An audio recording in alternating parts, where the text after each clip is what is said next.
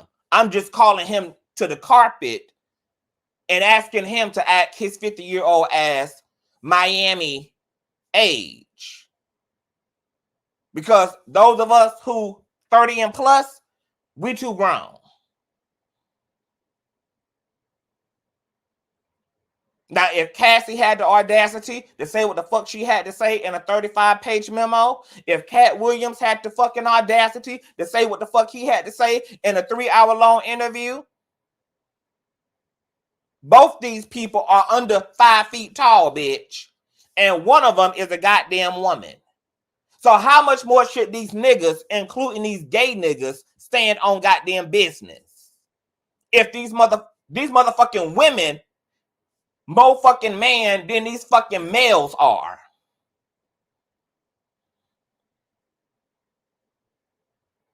You got something to say, bitch? Say what you need to say. That's all some of us asking for. Once again, Funky bringing this to the public square, bitch. I'm not sitting here reviewing a private phone call, a personal phone call. I'm not here reviewing a private text message, bitch. He the one who got his ass on the line. I don't give a damn whether he 40 or 50, bitch. You tell me what the fuck the difference is between a decade. You tell me what the difference is between 40 and 50, because both of them motherfucking numbers almost require a goddamn crutch and an electric scooter. Both of those goddamn numbers will put grays into a bitch's beard and mustache. You tell me what the fuck the difference is between 40 and goddamn 50. Because he lost his goddamn hair at 20 and looked all a bit of goddamn 40. So you tell me the goddamn significant quantum ass leap and difference between 40 and goddamn 50, since you so clear about the fact that he 40. I'm going to sit here and give you the opportunity to make it make sense to me. I'm waiting.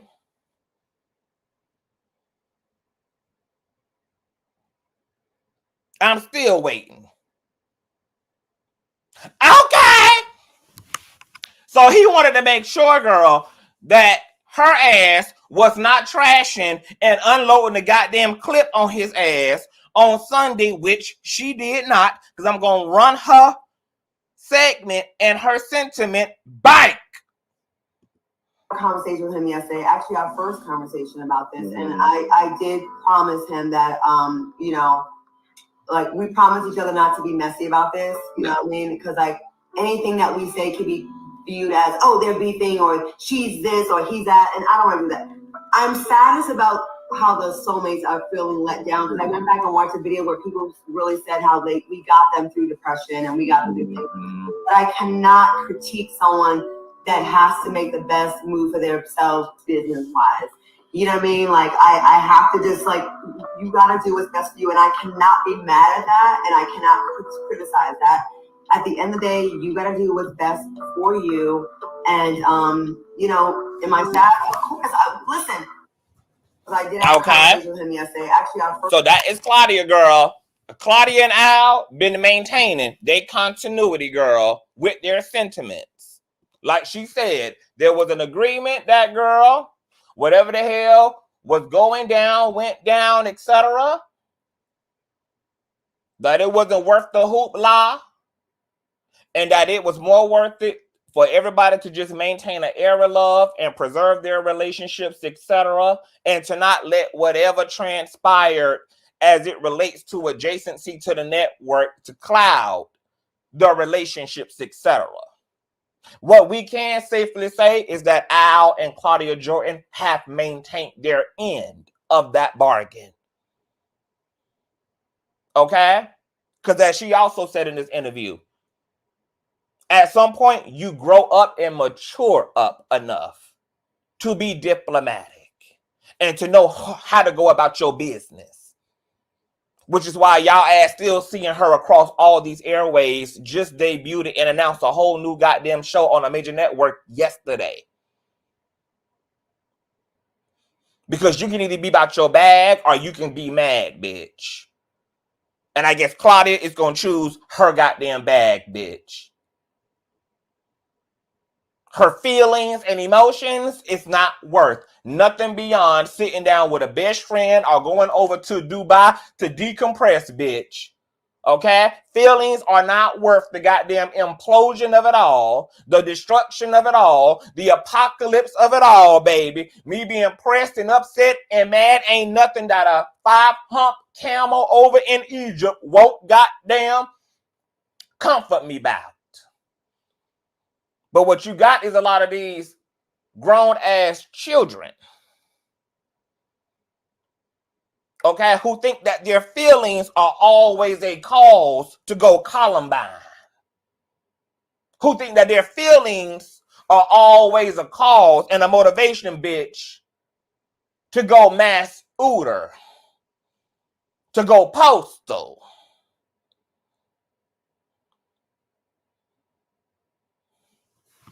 Nah. As a result, girl, I thought it was interesting. I did think it was interesting that the network, because it started being rumored that Flame was up. Now, I don't know whether Flame had been dropping some little Easter eggs, girl. I don't know whether if Flame was dropping some breadcrumbs, bitch, okay? The previous weeks following up to her debut, but it had started to become rumored that Flame was going to be in the upcoming weekly co-host, okay? That this was going to be her week, girl. Now, when I had got wind of that rumor, I said to myself, this is interesting. But I ain't even mad at the network. Because remember, I reminded y'all that there are 3 sides to the story. And unfortunately, the network is in a position to take this L because it's only one person whose truth or narrative is been made public. And that's been Funky's. Because there are three sides to every story, girl. There's Funky side, there's who science check side, and then there's the truth. The only person so far whose truth inside we got is Funky. That don't necessarily mean those are the facts. That don't necessarily mean that is the damn truth. That is what he told the public. Now, if the other two parties involved, which is whoever signs his check and the truth itself, are a bit more professional than Funky, then it means that you more than likely won't be hearing the other side. Because they know to jump in this is nothing more than a jump from their own ego, and which compromises the trust between them and any other employer and employee. So the company gonna stay in their lane to not sabotage their own professional integrity and just let him say whatever it is he feel he need to say and slap whatever narrative on the network he want to slap. And unfortunately, this doesn't work out in the short term, per se, for a network. But everybody's not a Funky Dineva. Everybody ain't mad as hell, and everybody don't feel the need to speak to the bullshit, especially the more that you have to lose. Okay? So you probably not gonna hear from Fox Soul. They're probably not going to issue a statement regarding all of this. But let me tell you something, bitch.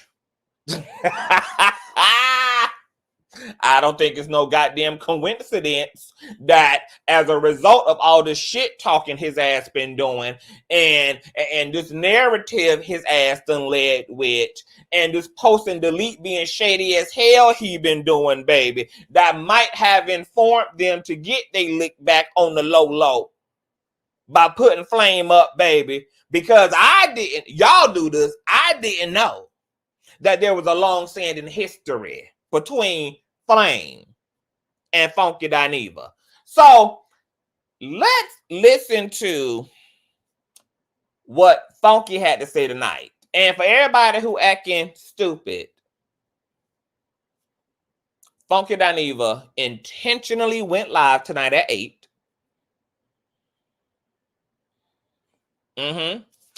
Which is at the time, ironically, that TGIF airs at 8.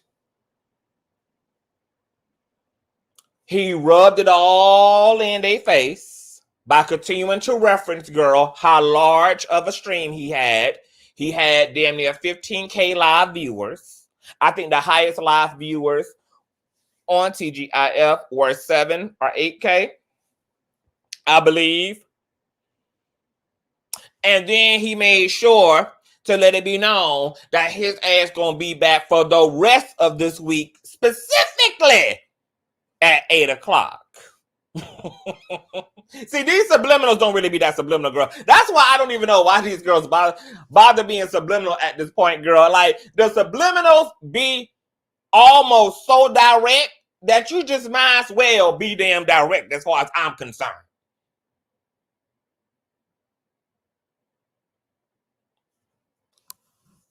So this is what Funky had to say. And he was responding to somebody who was heckling him in the chat. And we're going to get to that too. Because the person said something to the equivalent of, oh, this was clickbait. And what that person was low-key insinuating, girl, is that first and foremost, girl, you know that your live chat is only blown up like this because of all the drama you done stirred up. So people interested, girl, in hearing what you have to say, because a lot of folk know that Funky and Flame got a history. They know what this looks like optically. They clearly know that this stream happening at 8 is shade thrown to TGIF, etc. They aware of the post and delete. There's now all this momentum built the fuck up, girl. So we know what it's given. We know what it's given. So largely his commentary tonight did not, in fact, have anything to directly do with TGIF, even though he was throwing his softball shots and his innuendos and throwing his shade throughout. But he never directly addressed or spoke to anything. But he were making statements to his live viewer count, and he was making statements like, now that I'm over here, well, I can say what the fuck I want to say, and I ain't over there making that little bit of damn money. You know, he was saying things like that. For the most part, outside of all of that, he was talking about, you know, Haley Bailey, Chloe Bailey, Sexy Red, etc. girl, all of that. But this person in his chat was like, girl, this was clickbait, because you know what the fuck we came for, bitch, while you're playing in our face. So this is what he spoke to, and we're going to unpack his response as well. So this is Funky Girl. The shots that I fired, okay? This is fair use as well. Hold on. Let me put an old nasty piece of fair use disclaimer, Gworl. Let me find my disclaimer. Y'all thumbs up and share the stream out. Thank you. Thank you. Thank you. Hold on. Let me do something else too. All right. Courtesy of Funky Dineva YouTube page, girl. It wasn't clickbait. Bitch, I never told y'all I was going in on anybody. And I know that's what some of y'all tuned in for. That's not my thing. I don't get down like that. I like love, peace, and happiness. I just saw the bullshit that a bitch pulled for what it was, and I had to let that hoe know I got her number, and don't play with me in my motherfucking face, smiling and kikiing while you conniving and doing some shady ass shit in the background. It's a lot of shady shit going on in the background that's been going on in the background since day one, and I've stayed quiet about it, and I'm going to remain to stay quiet about it because I don't indulge in mess, and I don't like being in beef with drama people. But bitches is not going to play in my face in 2024. In my life, I've always been taught to be the bigger person, and I'm going to be very honest with y'all. I don't care what the Bible says, and I don't care what your mama and all of them say. Being the bigger person has never served me. There are people who I have shown grace to, who I should have punched in the fucking face. And literally, in 2024, that's the energy that I'm on. I'm not being the bigger person anymore. I'm not turning the other cheek anymore. You fuck with me, I'm calling you out. I'm calling out your antics, your little games. I'm letting you know that I fucking see you. And bitch, two can play. It's as simple as that. Leave me the fuck alone. Okay, now I'm going to let y'all go over the Funky channel and hear the rest of that. But that's after y'all get done here. So there's a few cognitive dissonant issues with Funky's whole response to this person who was heckling him in the chat. It's interesting to me that now Funky wants to cry the victim to stop fucking with me, etc. Leave me the fuck alone, etc. When he's the only one out of the fucking window without a parachute. He's the only one daywalking at this point. Nobody is, in fact, fucking with him. Matter of fact, there would be nobody to even heckle him in his chat had he not exerted the narrative. Had he not went into all of those details in which he did in his 12-minute pre-recorded commentary. Once again, we're getting a Christian Keys effect where you open up the doors of the sanctuary and then everybody comes flooding in, and then you also position the other parties to respond to what you open the doors to, and then when it gets to going, everybody fucking with you. No, that's not how this works. Not everybody bothering you. No, that's not how this works. And then there was the opening line of, oh, I know some of you bitches came over here thinking that you was going to get XYZ, but yet you're the one who placated directly into all of that shadiness and salaciousness the whole entire time by throwing shots the whole entire fucking time. And let's also be clear about why you specifically responded to that heckler. Because the reality is, girl, you were always going to carve out a segment in this commentary to throw shade at TGIF way, and you highlighted the heckler's comment to justify everything you just said. That's why you specifically highlighted that person's comment. Your eyeballs focus upon in HD that person's comments, because that was going to be your justification to do what you had already loaded up the extendo clip to do to begin with. And now you had a reason.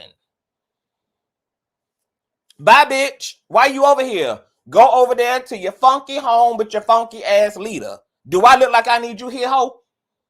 Okay, you and your center part, go over there to the situation. Are you hoes just as pressed as Funky is, bitch, where y'all need this much attention, girl?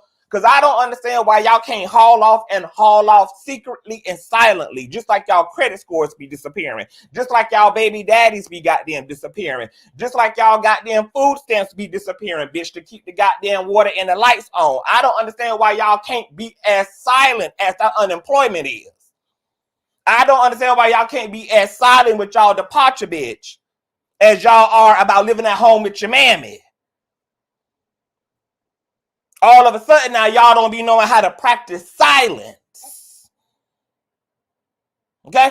Haul ass. I don't give a damn, bitch, about where you at, where you go to. I didn't even know your ass was here. And I damn sure don't give a fuck about your ass leaving. So I'm trying to figure out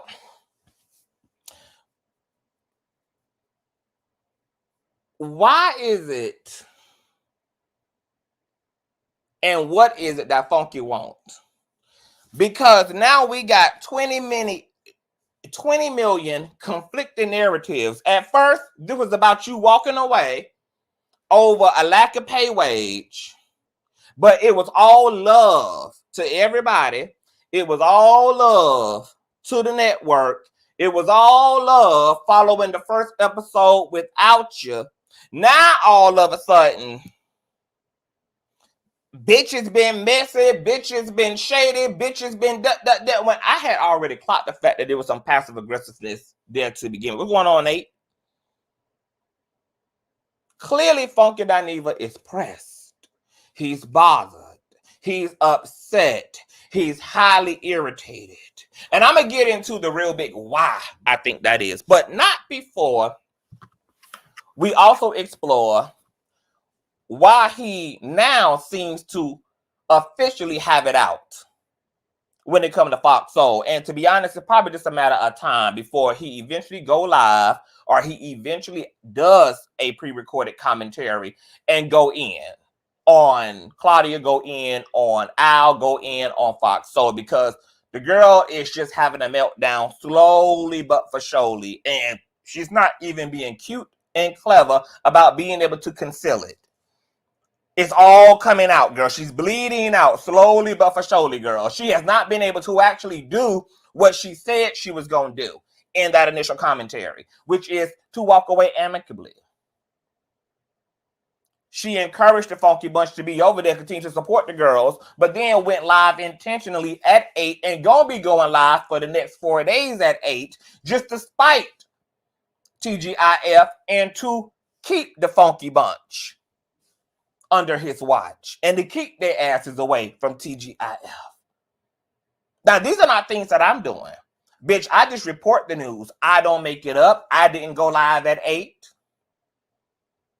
I did not have a green screen and a Tammy Roman Dora, the Explorer wig on my head, looking high out of my goddamn mind, eyeballs red shot, and rent is goddamn due. I didn't do that. I didn't do a damn post and delete, bitch. I don't make the goddamn news. I just commentate about it, bitch, just like he does. Just like when he got all up in Latasha Scott's business, bitch, and he was posting her husband down there to the goddamn Red Roof Inn with his bad bitch, and that bad bitch was not his wife. Just like he did, girl, when he sat his ass on TGIF and talked about how him and Benzino, no neck, snorted up a whole goddamn block full of goddamn cocaine. I don't motherfucking make the news, bitch. I just commentate about it. That's all I do. Just like what he does, bitch. We talk about what's public, bitch. Okay, so if you got any problem with this commentary, girl, what you need to go over there while you're over there with Funky to do is tell him, bitch, you either need to shut the fuck up or say what you need to say. But either way, you done gave these girls out here in these social media streets the opportunity to unpack and repack your motherfucking ass up accordingly, because you the one out here doing what you do. You the one doing posts and deletes. You're the one coming and going. You're the one unloading the extendo clip. You're the one taking shots. You're the one. Not Claudia, not Al, not Foxhole, not TGIF. You. TGIF done went on and moved on swiftly and motherfucking professionally. What's going on, Chef Don? Hey, boo. So, why is Funky at this point seem to be committing to sabotaging? Thank you, Celebrity News Galaxy.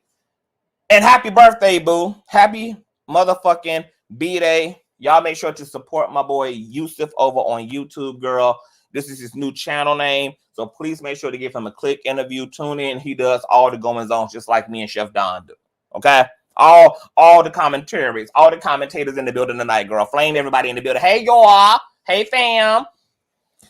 Well, it was because, girl, he decided that what TGIF was doing was shady by having Flame ass on, because just a few years ago, to Flame's point in a previous live stream, Funky had made it his business to declare that Flame will never see a square on Fox Soul. Ever, bitch. That it'll be over his dead, cocaine-infused body, bitch. That Flame, whatever, make it into a box over on TGIF. Now, I did not know the history, okay, until Flame had reminded me that that girl had said that that door was never going to open.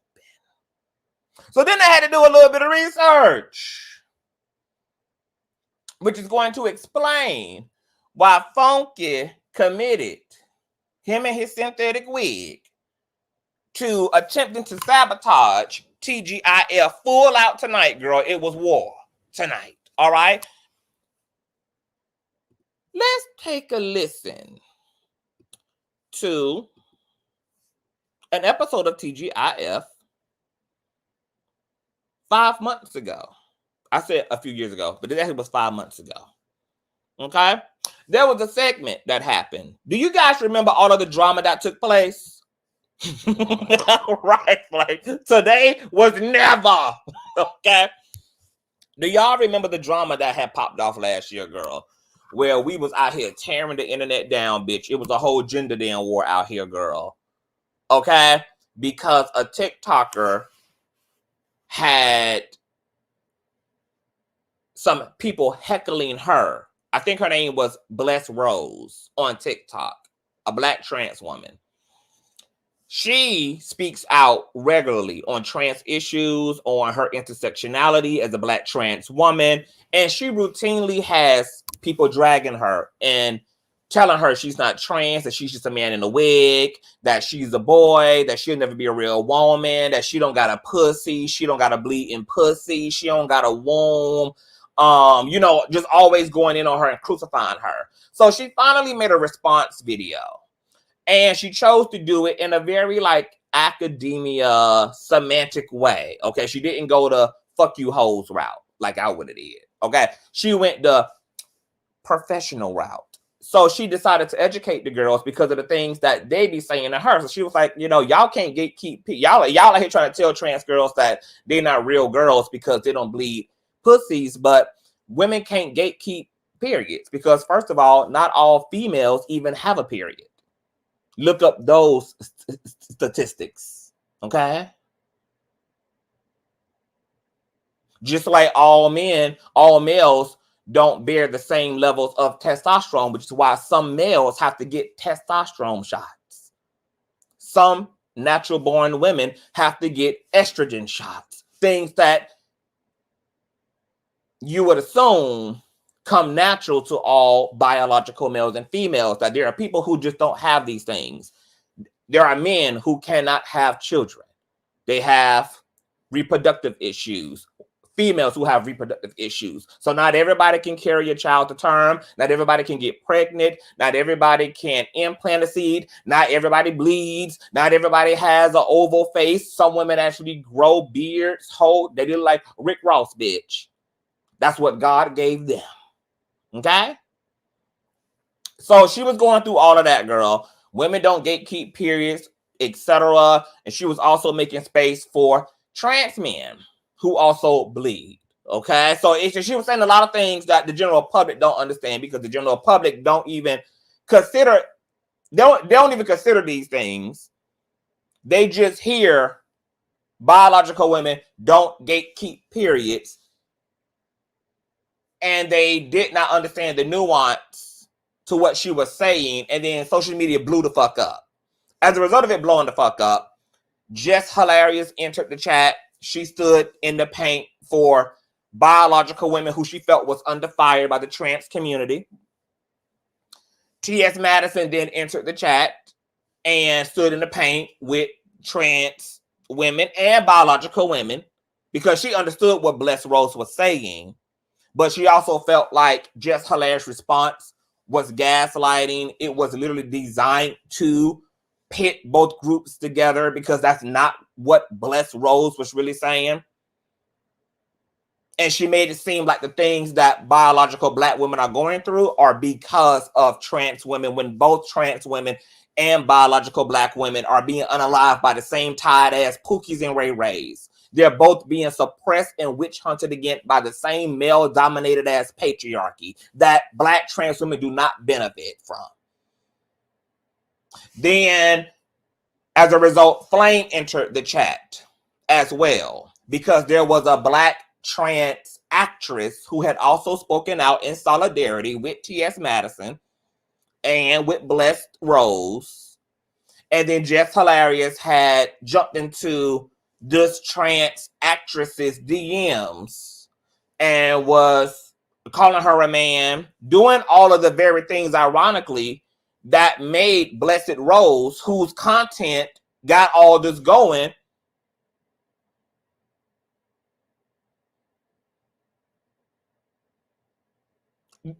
the reason. It's funny how Just Hilarious transphobia was exactly the reason why Blessed Rose even made her initial video, because she was being heckled by biological women over her transness. And here it was, Just Hilarious was in the DMs running down on a Black trans actress, a successful, talented Black trans activist, and disquantifying her womanhood based upon the same things that made Blessed Rose from the beginning have to speak up and speak too. Now, I will say in Just Hilarious's so-called defense that this Black trans woman, when she jumped into the conversation and jumped into the group chat, she didn't do that in an educational way. She was trying to be obnoxious. She was sending direct insults to Jess, etc. So Jess felt like the appropriate response is, bitch, you want to smoke? I got you, ho. So she jumped in her motherfucking chat and flamed her ass up with a bunch of transphobia. Well, Flame Monroe also jumped into the group chat, okay? And as a result, TGIF had a segment covering the whole debacle. I'm going to let you guys hear an excerpt from that episode. Flame says, a rose came after, she came after you. Flame, the TikToker whose content was repurposed and got this whole thing started, came for you twice. Did she come for you before her content got put out into the blogs, or it was after all this had went down? Okay, see, I'm getting more intel. I ain't know that either. It was going down amongst the trans community. God damn. Okay, so I'm gonna wait on I'm gonna wait on Flame reply, and I'm gonna let you guys hear from this episode on TGIF. Okay, I'm gonna show you the episode so that you guys know what the episode physically looks like. Oh, the actress, Angelica. Oh, okay. Got it. I do remember hearing about that. You know, oh God, I would love it. All the trans girls need to really, and it would be epic, and I think it's long overdue. All the trans girls, with everybody's various opinions, perspectives, activism, allyship, I think it's time for all the trans girls, you, Maddie, Angelica,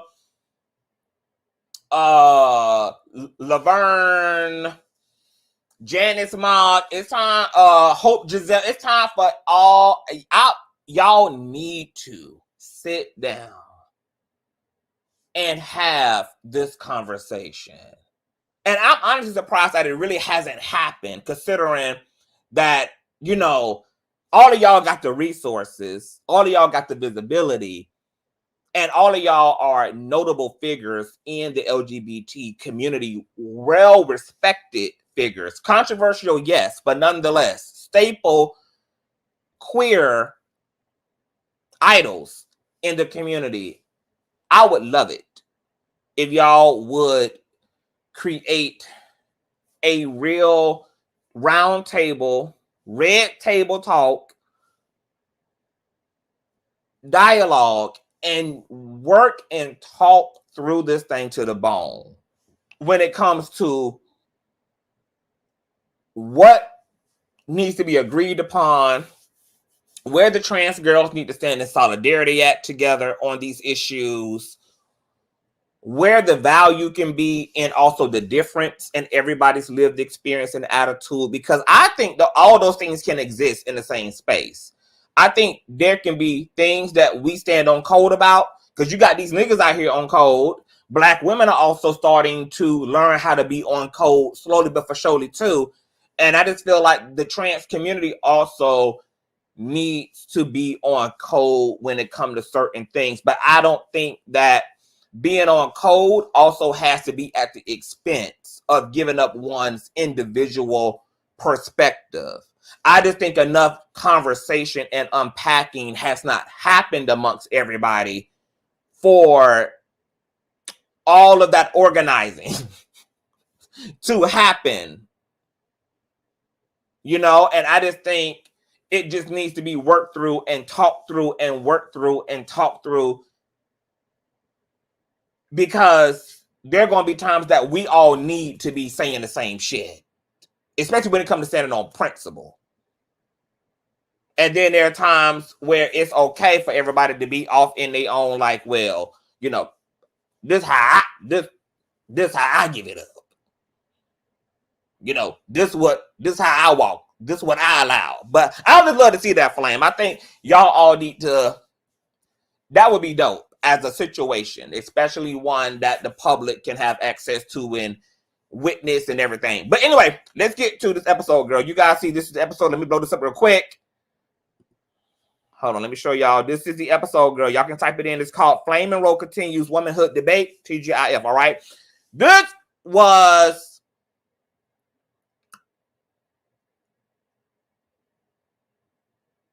what started everything, okay? All right, let me pull up another visual, girl, because we're gonna play the audio. We ain't gonna play the visual, child. This is Funky Dineva's commentary. The clip that we saw, if it was taken singularly, Flame Monroe said absolutely nothing wrong. As a matter of fact, there was a lot of truth and a lot of the things that Flame Monroe had to say in her video. However, there was a tone in this video and a level of nastiness towards Angelica that I think was just unwarranted. And, you know, there's something very peculiar, in my opinion, about Flame and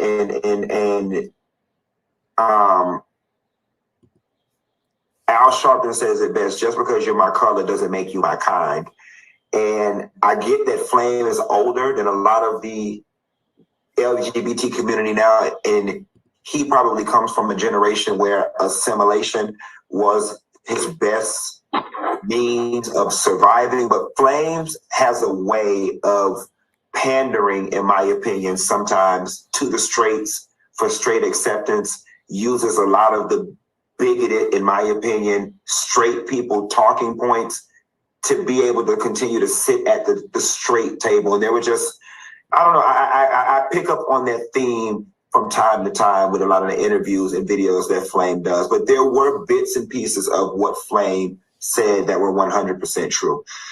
Okay, Al, what do you think? Okay, now Al about to give his, I'm a fast forward, and Flame said that's a good idea for the girls to sit down together and for people to, and for everybody to hashtag and figure this shit out, but not going to happen. But why, Flame? Like, would it not happen because you would not participate, or you don't think it's going to happen because other girls would not participate? Like, why would it not happen?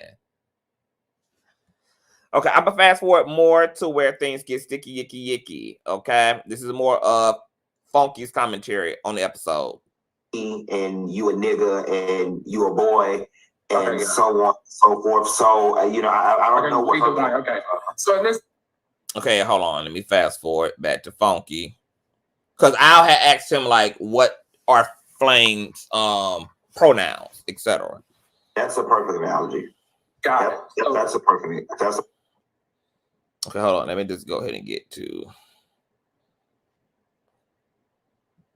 Okay, so this was what Claudia said on the issue. A few months, you know, we talked on our DM about this. And, you know, maybe we'll invite her on the show. I don't know how you guys feel about that. No, we won't.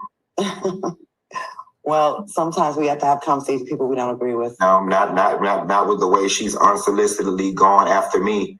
And said, oh, has she? She won't be on this one. What do you mean she went after you? Oh, there's videos of her going in and saying all types of stuff. I'm on meth and all type of stuff that was just unsolicited. She won't be on this one. Oh, I didn't know that. Okay. Now, you guys maybe wonder, okay, what the hell did what was Funky talking about? Why the hell did he say never, bitch? Never would Flame ever be up on her. What's the situation? Did he want to say that Flame has made very unwarranted, unsolicited, disparaging remarks about him? Okay, well, I had to do some deep diving, girl. Y'all know I got my master's degree in nosology. All right, so apparently what Funky Dineva was responding to is some time ago, there was commentary, and I don't know whether Funky had gave this commentary on Tiffany Haddish on TGIF, or whether he had gave his commentary on Tiffany on his own platform. You guys know that Flame has a lot of love for Tiffany. You know, there's a closeness, there's a relationship there. Tiffany has been instrumental, I believe, and Flame can correct me if I'm wrong, in extending opportunity and opening up some doors for Flame. And apparently Funky had went in. Now, I'm going to assume that this might have been around the time, I don't know, maybe that Tiffany was under fire for those allegations and there was a lawsuit against her and Aries Spears. I'm not sure about the particular context, but the caption in the IG short that we're about to listen to says, Flame and Monroe did not like you coming for Tiffany Haddish, Funky. Okay? And I guess as a result of whatever the hell Funky commentary was on Tiffany, this was Flame's response when his name came up. Because I think somebody had brought Funky's name up in Flame's IG. Okay, no, he came from me. Okay, so he had okay, see, I explained it full out, Flame. So he came for you in 2019. So you saying he came for you first. So I guess there was already bad blood. I don't know what Funky did or said, but Flame said he came for her first. And then I guess the Tiffany Haddish commentary from Flame just ended up being another opportunity for a wound to scream out, because somebody had brought up Funky's name in, and I'm going to show you guys the screen here so you guys can see it for yourself, okay? So somebody had clipped this, as you guys can see here, okay? And this is Flame either live on YouTube, I believe. Yeah, because she being super chatted. And the caption is by, it says, at Funky Dineva, Flame and Monroe didn't like you coming for Tiffany Haddish, etc. And I think somebody had brought his name up in the stream. So this is what Flame had to say.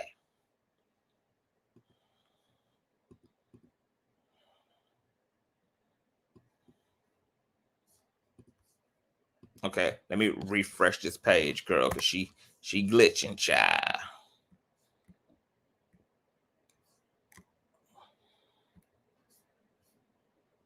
Hold on, y'all. Let me find the thing again. Okay, here we go. You can't do drugs and be intelligent. Those two things just don't go together. You cannot do drugs and be intelligent. That's what y'all keep forgetting. It will never, like when you try to put magnets together and they keep, you can't do both, period.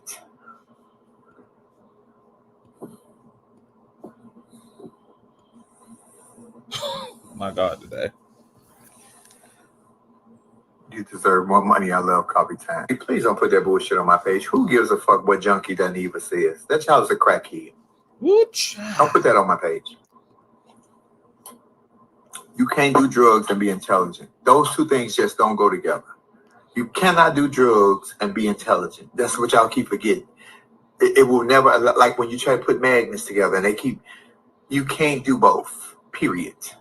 Okay, so, girl, they were breaking up Funky's name in the chat, as Flame clarified in the chat tonight that Funky came for her first in 2019. So when the Tiffany Haddish commentary came from him, and it was, I guess, not favorable, and then somebody brought up Funky's name to Flame, that was Flame's response.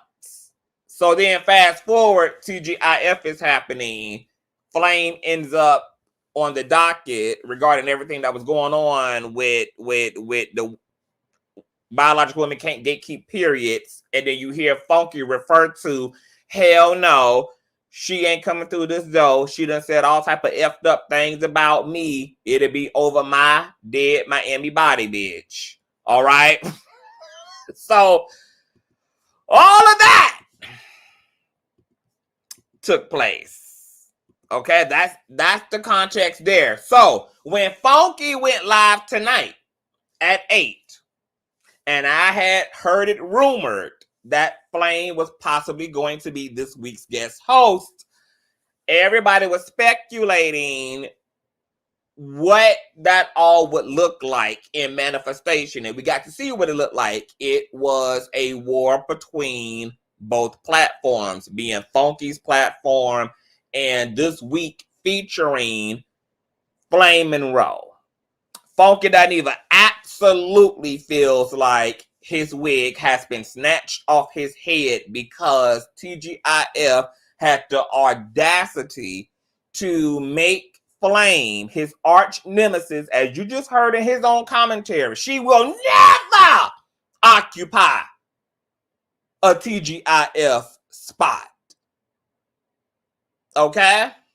But in defense of TGIF, girl, Funky Dineva himself always says, you can't come for a bitch and tell them how mad to be.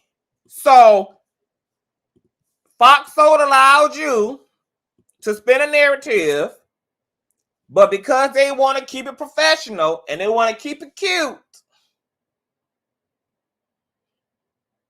they letting you have that, even though it's getting them trolled, etc. They just continue to try to move on. But then you threw more shots with this post and delete and calling them cheap, trying to keep the fire burning with the previous narrative that they already lowballing you. Now they want their equipment back, etc., which just implies that they full of shit. It was all the implications. And once again, Funky always say, you cannot piss a bitch off and tell them how mad not to be. So you played with these folk. And these folk, unlike you, they wasn't going to get out here and be ghetto with you. They wasn't going to go receipt for receipt. They wasn't going to get out here and go live and get all salacious. What they going to do is hit your ass back swiftly, but yet very professionally, by putting whomever the fuck they want in that seat, which just so happens to be your arch nemesis, since you want to tug and play in they goddamn face. Now look, this is his philosophy. That ain't my philosophy. That is Funky Dineva's philosophy, baby, that you cannot piss a bitch off and tell them then how mad not to be. These folk are trying to let Dineva live. Foxhole they done let him do a whole week of bullshit, put out a narrative, then tried to be cute about it at the end, got the Funky Bunch and the Foxholes in a chokehold, still didn't say nothing. Everybody keeping it cute, everybody playing it nice. Then you want to do a post and delete, call us cheap. I mean, you keep just jumping out the window, and for what? Really? Because, once again, girl, we know all of the alleged tea that came out of Sister Circle. Trust and believe. Funky ain't perfect, baby. And I'm willing to suspect that despite Funky feeling irritated and feeling away, that his motherfucking ass ain't gonna jump out that window completely, because he know, just like Sister Circle, Fox got their tea too, bitch. It's gonna be a shared mudslinging. It ain't gonna be no bitch, you spray me and my extendo clip is empty. My Glock is empty. You know, bitch, you jump out that window, girl, it's gonna be bullet for bullet, bitch. And that's probably the only thing that's really holding his ass back, because everything he said tonight, and I'm gonna let y'all hear it one more time. I'm gonna let y'all ass hear it one more goddamn time. Hold on, let me find it. Bitch, I never told y'all I was going in on anybody. And I know that's what some of y'all tuned in for. That's not my team. I don't get down like that. I like love, peace, and happiness. I just saw the bullshit that a bitch pulled for what it was, and I had to let that hoe know I got her number, and don't play with me in my motherfucking face, smiling and kikiing while you conniving and doing some shady ass shit in the background. It's a lot of shady shit going on in the background that's been going on in the background since day one, and I've stayed quiet about it, and I'm going to remain to stay quiet about it, because I don't indulge in mess, and I don't like being in beef with drama people. But bitches is not going to play in my face in 2024. In my life, I've always been taught to be the bigger person. And I'm going to be very honest with y'all. I don't care what the Bible says, and I don't care what your mama and all of them say. Being the bigger person has never served me.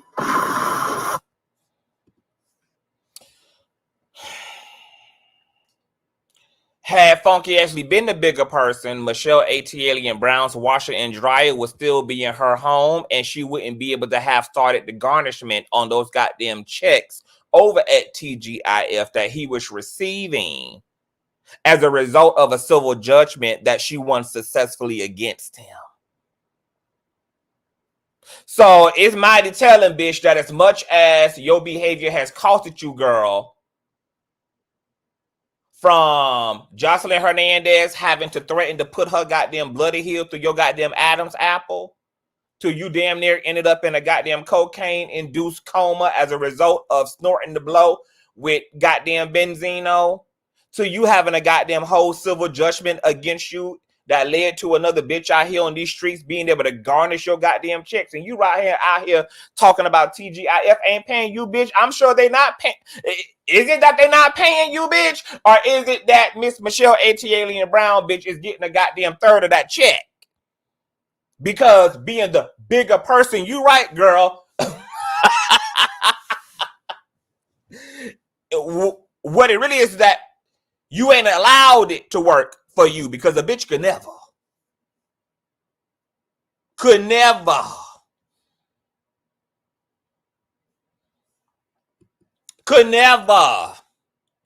You got the nerve to be up here talking about being a bigger person ain't never served you, but you the one out here unemployed for the damn third time, not even able to use your goddamn degree in economics,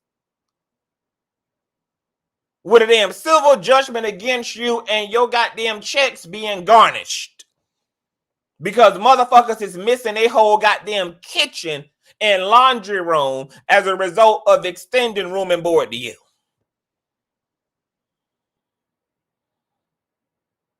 Make it make damn sense. And you think you the damn champion, girl.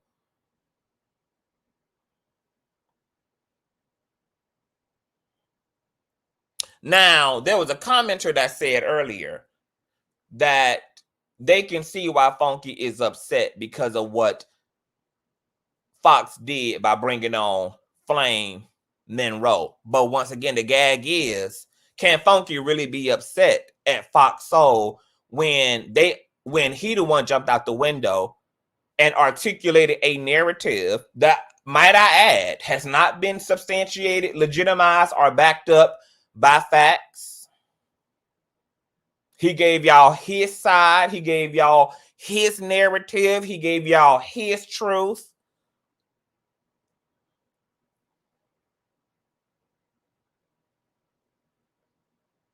Fox Soul ain't say shit. Then a week go by, all the bullshit going down, and because he want the block to stay hot, he go gaslight it up again by taking a corporate phone call to return these people shit back to them and also making that public because he wanted to keep the block hot. This is all the passive aggressive energy, all the gaslighting.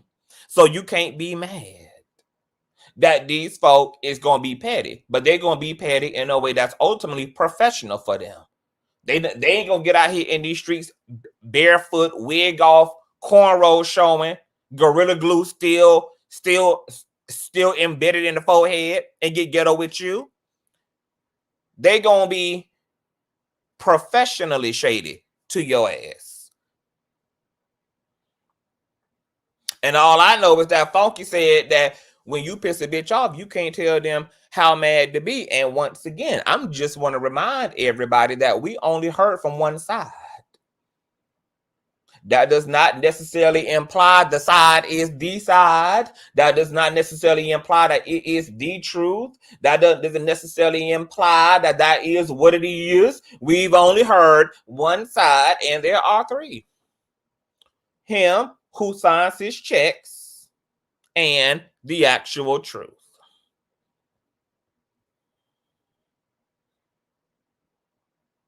How is it flip-floppy?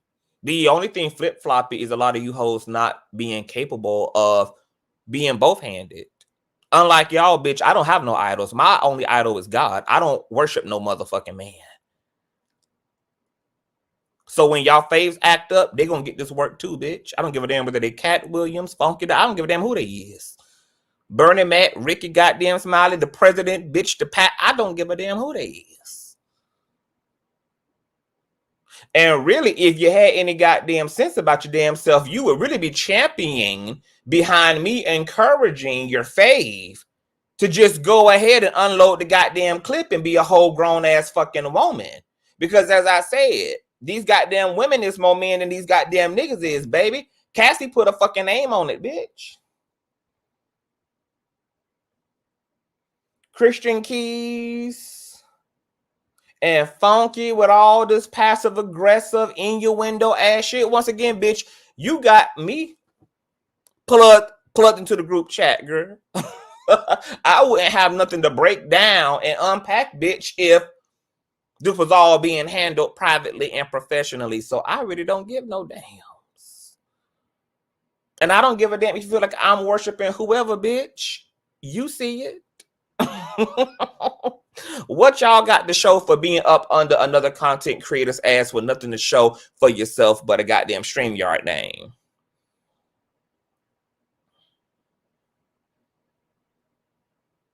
See, I actually benefit from what I do because at the very least on this motherfucker, I get paid to be here. What you get paid to do in the comment section, bitch, to do? Other than be getting paid no mind to.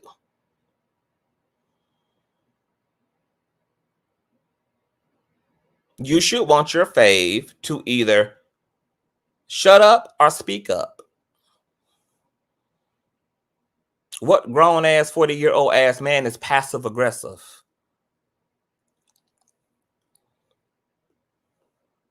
You got 15-year-old slapping Cat Williams ass upside the goddamn head. How much more should this grown ass 40-year-old ass man who clearly has something to say should just either say what the fuck you got to say, bitch, or just move your ass along? Because I really don't understand what exactly do you want the public to do other than obviously react. But how the hell you want it? How is it that you want us to react, but you won't even react to the whole truth your damn self? And some of y'all dumb and stupid as hell and falling for the okie dokie because he trying to get y'all to do something, bitch, that he ain't even bold enough to do his goddamn self, bitch. He'll have y'all dumb asses over there in TGIF live chat throwing goddamn tomatoes and doing everything. And doing everything else, bitch, while he up there cooling it on you and getting your ass to super chat him. Make it make damn sense. I'm bothered because I get paid to be bothered. Once again, bitch, you here. Why you bothered? Why you bothered in here, trash? Because the angle of that selfie, I'm real triggered by.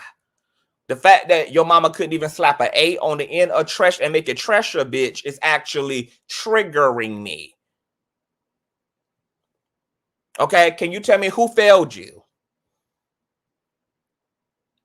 Because you're clearly pressed and bothered and got your ass right here where you're supposed to be and where you're going to be. Let's talk about being bothered. Okay? I'm sure them goddamn 3 goddamn kids without a daddy who eating on goddamn apples, bitch, are bothered and hungry right now while you got your ass over here on Consciouztv, baby. Pressed, asking me why I'm bothered, but I'm not over in your chat, bitch. I'm over in my neck of the woods on the internet. I'm trying to figure out why you put the gas and swipe the card to get an Uber all the way over here just to be bothered. Because I'm sitting right up real well with your weave in my head, making my money at 1 a.m. in the morning with almost 1K in the damn chat, dummy.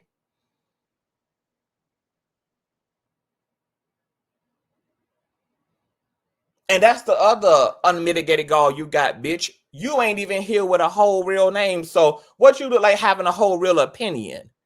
Can somebody get this bitch a real scooter and put her on the real Block Island since she okay with not being a real ass bitch? Can y'all help Trish be? the unreal baby mother of 3 who got her kids living off of apples, bitch, help her with a scooter and make sure that it's 3 mini seats on that electric scooter so she can take them kids to Block Nation, where we provide a full brown paper bag lunch and proper cots, fresh towels, rags, and Dial soap. She won't need the government's assistance anymore, bitch. Block Nation's administration got you, baby. Try not to wake the kids up on your way out the door. The Uber is out back to take you to Block Nation since you so bothered, but can't do nothing about it. The same excuse you make for continuing to pop out kids you not taking care of, bitch, because you just can't find the strength to stop laying it low and spreading it wide. I'm so tired of y'all bothered people who can't never go take y'all medicine since you're so bothered, baby. Y'all be so tired but can't ever take a damn nap. Can't never fall asleep, but just be so bothered and be so tired. And then you're going to come over here and get packed the fuck up, baby, very swiftly. Because I could do this all day with you motherfuckers. And night.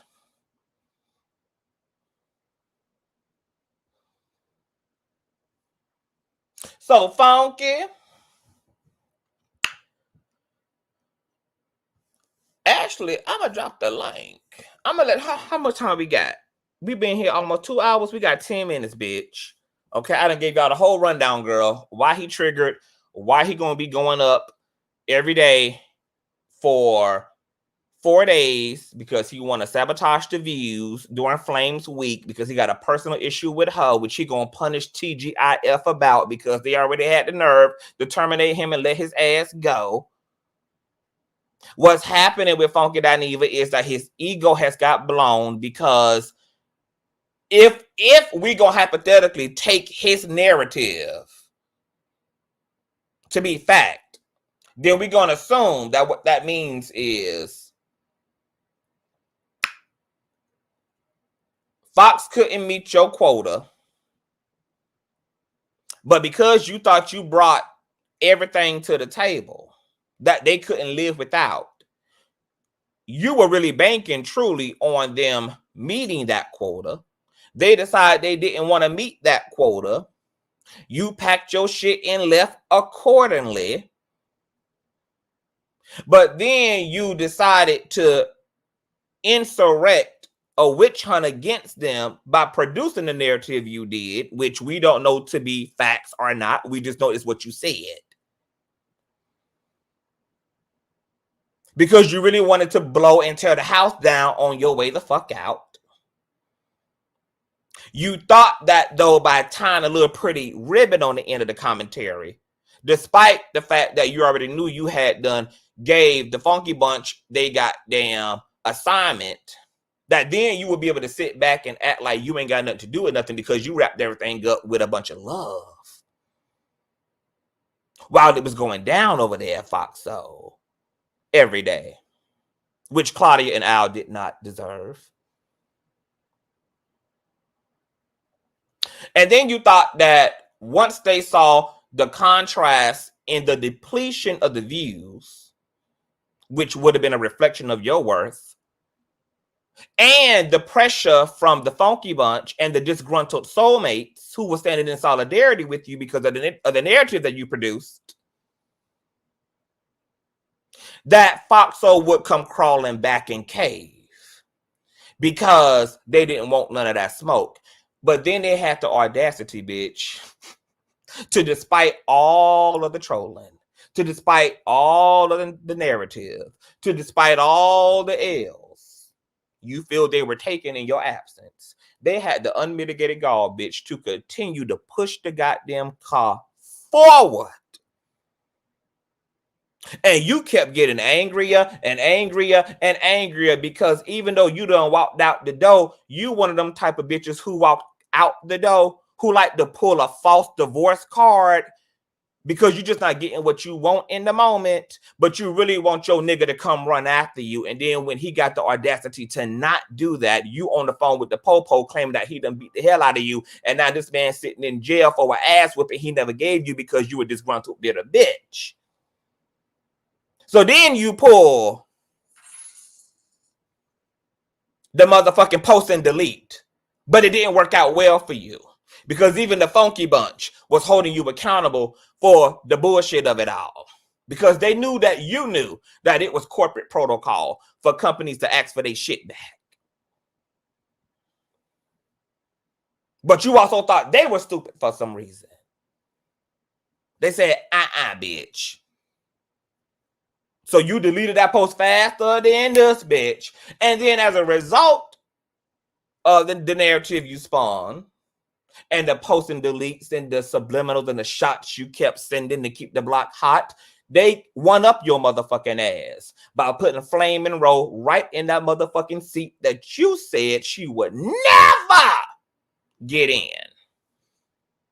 And baby, now you done lost your motherfucking shit, bitch. You claimed you had retired the Funky and was just Dineva, bitch.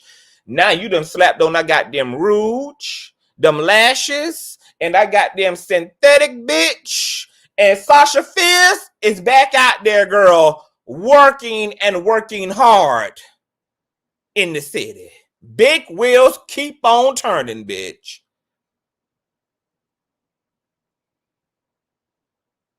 Because they done gave you a cup and a dose of your own medicine when them folk had gave you time to find your motherfucking ass something to do because you thought you were the only bitch who knew how to gaslight. You thought you was the only motherfucker who knew how to get under a motherfucker's skin. Them motherfuckers gave you the opportunity to walk away. You negotiated your terms. They could not beat that for whatever reason, if that's even true to begin with. Because once again, girl, we only got your side. We ain't got all the side. And I'm sorry, bitch. I love Funky. He gay and all, girl. But at this point, girl, I can't even be a hypocrite, girl. I got to hold all hoes to the same standard, girl. If I got to require my goddamn... If I require one's haters to have receipts, bitch, I gotta require my fucking heroes to make it make sense too. Being gay does not, I don't pledge allegiance, girl, to the fact that a bitch just gay. I don't pledge allegiance to another bitch just because they in a wig. I don't pledge allegiance just because another bitch is brown. If I require these motherfucking hoes and these haters to make it make sense, girl, if you gonna come, bitch, come with all of it or don't come with none of it. Then I'm gonna require that from his motherfucking ass and everybody else too, bitch. And I don't give a damn who don't like it. It's my standard.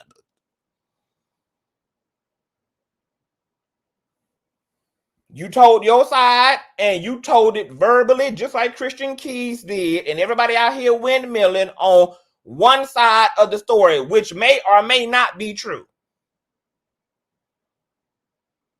Because you denied snorting coke and bumping coke and was mad as hell at Kaya, only to fucking further admit that you are off in bathrooms at free goddamn events, snorting the nose up, blowing the nose out of proportions, girl. So I'm just trying to figure out where all this credibility is supposed to come from, girl, when you done been clocked and called out in a few lives of 14.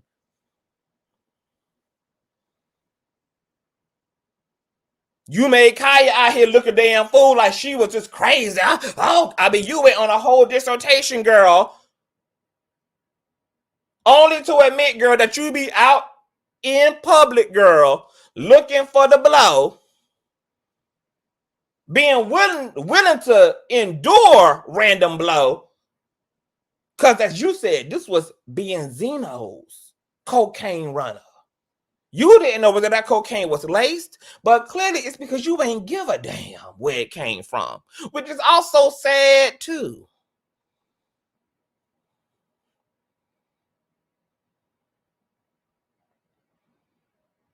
We only got one side And I don't know about y'all. I don't know what y'all 2024 gonna look like, bitch.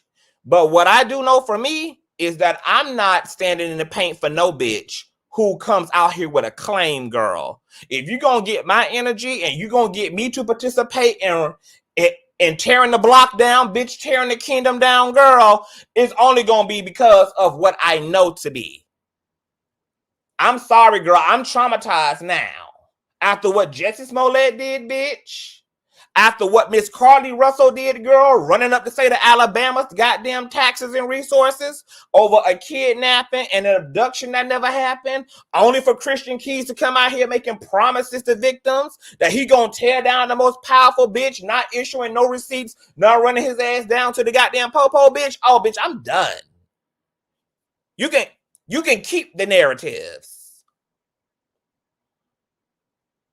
And I'm going to question, and I'm going to poke, and I'm going to evaluate, and I'm going to twist and turn, bitch, until I have facts in order to utilize my energy to truly hold another person, parties, or system accountable, bitch. I'm done with narratives.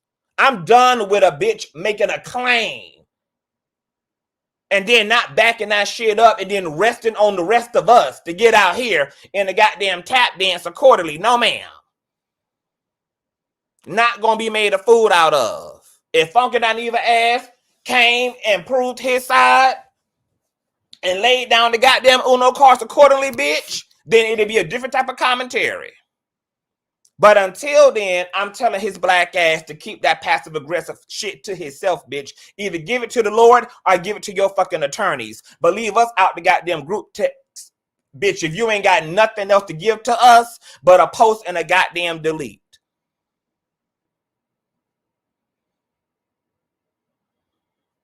Girl, nobody is going to wreck my brain, girl. Nobody's going to make a fool of me, bitch. I had enough of that shit, bitch. I'm sorry, girl, because the way I had went up for Miss Carly Russell last year, girl, the way I had that bald head black woman's back, girl, I had the girls convinced that, bitch, I was willing to entertain that the girl had done been abducted by aliens, girl, just to make it make sense. Girl, the way that we had them deep dive up in that thing and got our goddamn FBI on, bitch, only to find out that a better edited contrasting variation of the surveillance footage showed this hoe hauling off into the goddamn woods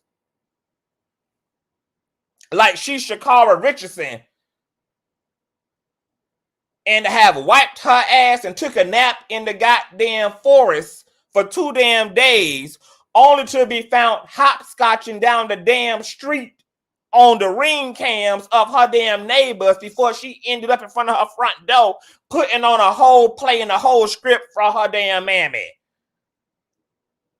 And the way, bitch, I had y'all up here believing that this girl had been abducted by elementals and intergalactic, interdimensional entities, girl, just to have her damn back.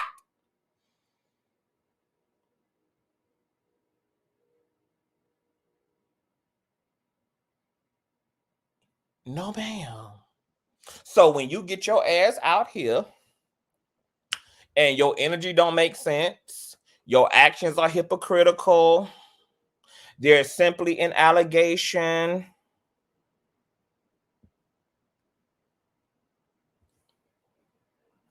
hey, and I'm going to be honest, my biggest issue, once again, it's not that Fox Soul might have potentially fucked Dineva over. We know that corporations and all that shit fuck over people all day, girl. They fuck over black people, white people, everybody, girl. The issue is, girl, I'm triggered at this point by passive-aggressive people specifically. Not just lying-ass people, but passive-aggressive people. And this passive-aggressive shit that Funky Dineva doing is just destroying and fucking up his credibility because he's just too grown for it. Girl, you said it was an amicable departing of the way, and you told us to go and support these girls accordingly, and we did, only for you to continue to take a stab at their reputation only for you to continue to send shots. We have been able to observe this fight publicly, girl. We have seen nothing from Fox Soul in. We've seen nothing from Claudia and Al Reynolds in. But loving energy, girl, you are the reason why all this shit is going on publicly. And yes, I'm holding Funky Dineva responsible, girl, for jumping out of the window and just not clearing the room. But instead, once again, doing some master level, top tier, passive aggressive bullshit, and it clearly demonstrating through his post and delete and his actions, girl, that he is pressed. And because I love him, I want what's best for him, and I'm encouraging him, bitch, to either take you a long nap and once again give it to the Lord, or bitch, go ahead and officially give it to your goddamn lawyer.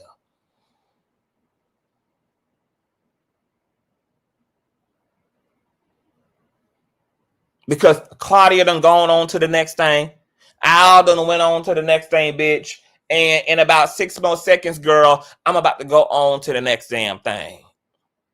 Just say what the hell you got to say, bitch, or don't say shit at all, because nobody really knows what the fuck you really mad at.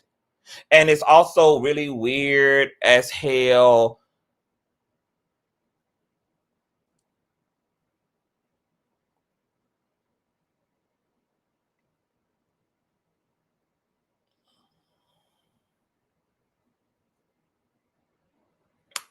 I ain't even gonna say that.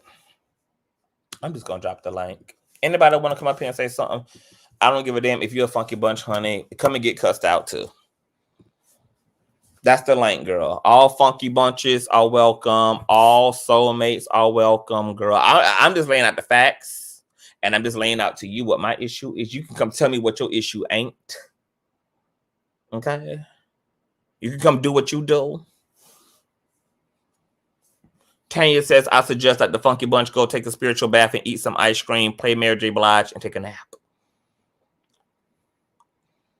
You're going to have to catch the replay of Real Talk, girl, because we done been here 2 hours and we done ran that through and through. So just hit the rewind button. No Fox Soul ain't did a damn thing openly to that damn man. Yeah, I'm good, Conscious, not tonight, because I can't even really defend any of Hit the link, Jonathan. Somebody. Even if you hit the link to just say that to like, girl, yes, it's given, honey. Don't let me look this way, Jonathan. As a card carrying member of the Funky Bunch, you know, it's better when it comes from y'all too. Aya says that's true. I commented on his IG. If you left, why are you upset? Eventually they have. But yeah, because he the one who said he was happy. He the one who said, girl, it's all love. He said that it was just business. That was his narrative. His narrative was, you know,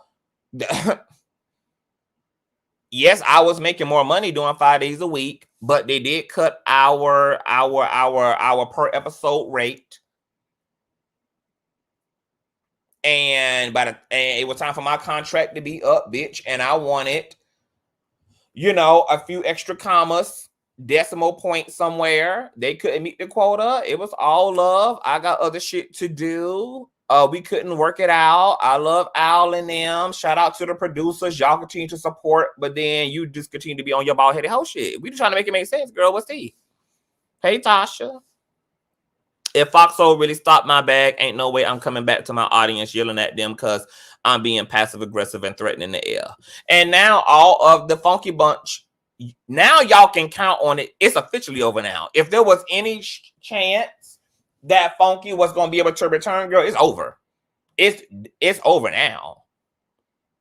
It's over. That's never going to happen. That's blued. He done made himself once again appear to be a liability. He out here doing the most when he got everybody's phone numbers involved, including the producers, including those who pay his check. He the one who claimed that, girl, it was all good. He filthy. I don't see. This is the thing, girl. He said that he could just do 1.5 videos and make his whole goddamn Fox Soul salary. So what? Somebody hit the link, girl. So somebody hit the link and make it make sense. Oh, Heather wants to be unblocked. Unblock me on YouTube. I apologize. What's your name, Heather? Is your name Heather on YouTube, girl? Was Heather the person that I sent to Block Nation? Is that you, Heather? I don't even know. Like, well, I don't even know how to tell you to send me another $1 to Cash App. Are you the trash person? I'm not gonna say your whole name, but are you the trash person who went to Block Island with the kids and things in the middle of the night? Is that you, boo? She said, for love, please unblock me on YouTube. I apologize. Okay, see, you know what? See, because I'm an amicable man, y'all. I don't be wanting to beef with y'all. I just give my perspective and I bring y'all the tea. I just connect the dots and then I come to my conclusions. And then when more information is provided, you know, we adjust our attitudes, you know.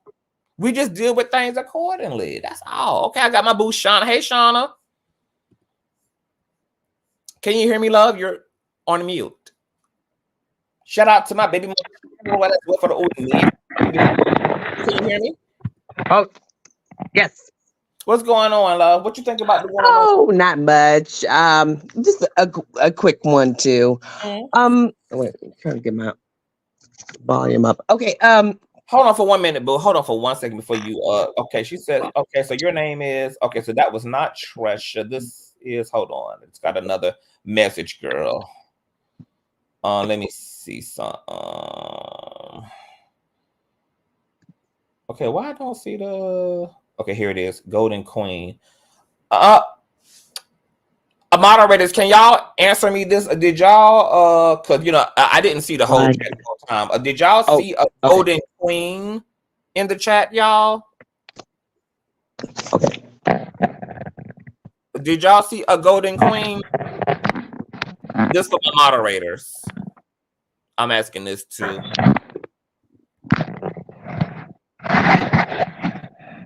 Nope. No. Okay. Okay. Well, if you're listening, Golden Queen, I'll find you. It's a lot of feedback. A Golden Queen, I'll find you, boo. And since you're willing to act right and you paid your act right fee, I'll find you before the night is out and I'll unblock you, okay? So just let me just let me get through this live and everything, and then I'll go through my block list and I'll find you since you done told me who you is and everything. All right, Shauna, can you hear me, love? I can. Okay, so this is thank you, Shelly, because you're doing more than reporting the news. Thank you, because that's what I want to do. I want to do more than report the news because I get paid to do more than just report it. I get paid to also break it down, make it make sense, flip it, dip it, and reverse that shit. Okay, so thank you. That's a compliment. I'm glad you think, because I'm actually trying to do more than just enough. So thank you, Shelly. Okay, Shauna. Okay. What you think about all this bullshit? Well, first of all, I was there the whole 4 hours for Claudia's interview, and I thought it was wonderful. I can't remember who said it, but somebody said we got to know Claudia. I don't think anybody's really interviewed Claudia, especially not that long. But it was nice to see her not as a personality, but as a person. I really appreciate that.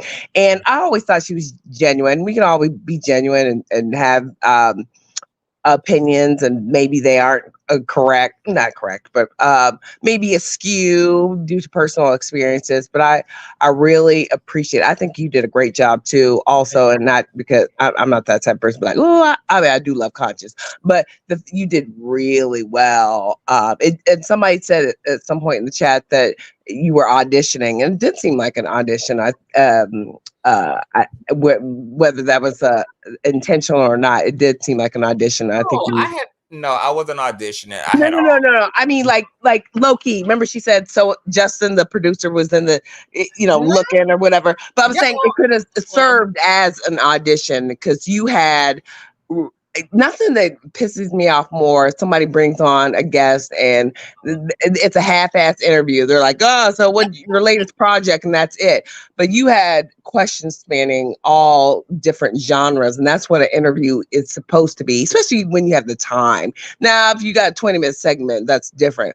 But you had all the time in the world, thankfully, because we got to at least personally, I understand Claudia, and I love that whole Real Housewives background, because we don't know, and we can assume, and just like this situation, we don't know the ins and outs of it, and we make our own assumptions. But it is nice to have someone come in like, let me tell you what really happened, and then form your opinion based on actually most of the facts. But going back to Funky, well, I just want to speak to the audition yeah. part first. I didn't, you know, I didn't know anything was happening outside of the interview that her and I had talked about.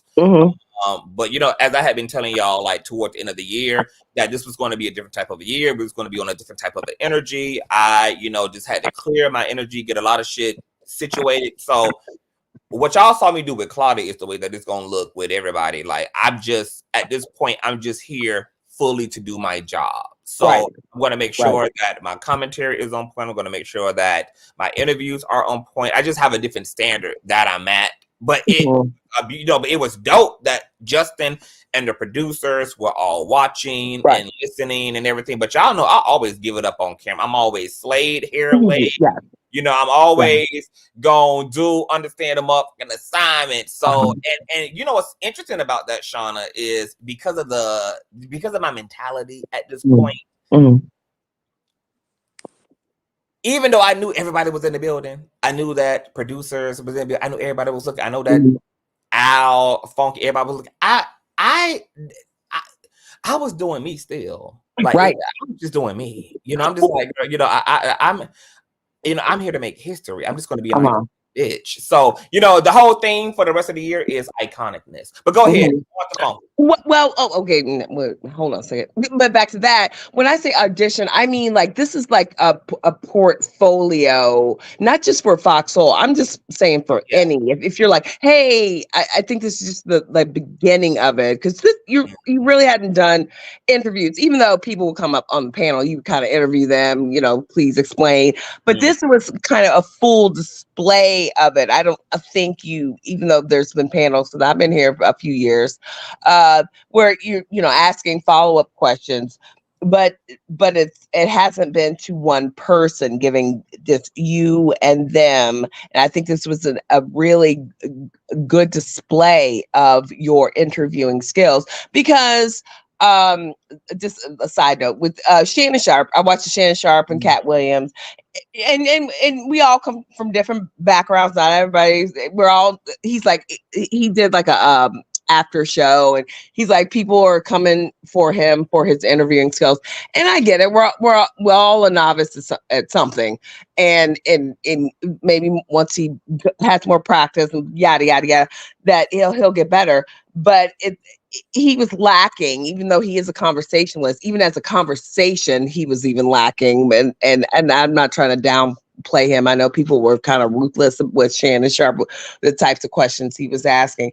But yours were, I'm just saying, this is the snippet. Your interview with Claudia was well-rounded, and it actually, you were listening, and that's where a lot of interviewers are missing, that listening. At, you can have your bullet points and let me make sure I'm going to ask A, B, C, and D, but you also have to listen so you can give. It just showcased your ability, and that's why listen. It had lasted for so long. It's because listening led to further conversation. Right, and I love that she was willing, and that's also part of the interview process. I hope you keep this. I don't know how you would actually do it, but as a portfolio, it's like, hey, refer to I know how I'm gonna do it, but if I'm gonna give that away, I'm gonna turn that into a class that these amateur hating ass content creators who be talking all that shit gonna have to pay for to learn to get from me. I ain't gonna give all them gems away, because there is a method to the madness.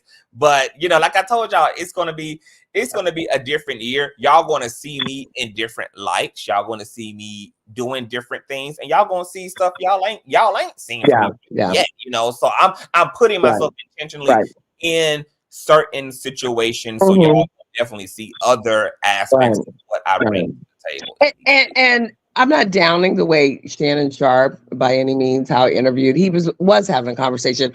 I'm speaking to, and yes, I'm looking at the comment, that the fact that other people I noticed, I'm like, oh, you know, we're all novices, especially when you know he's an excellent football player, but you can't be good at everything, right? But I'm saying, in my opinion, CSJ, the end trainer, he was lacking some follow-up. He should have let him go. You should let your guests speak.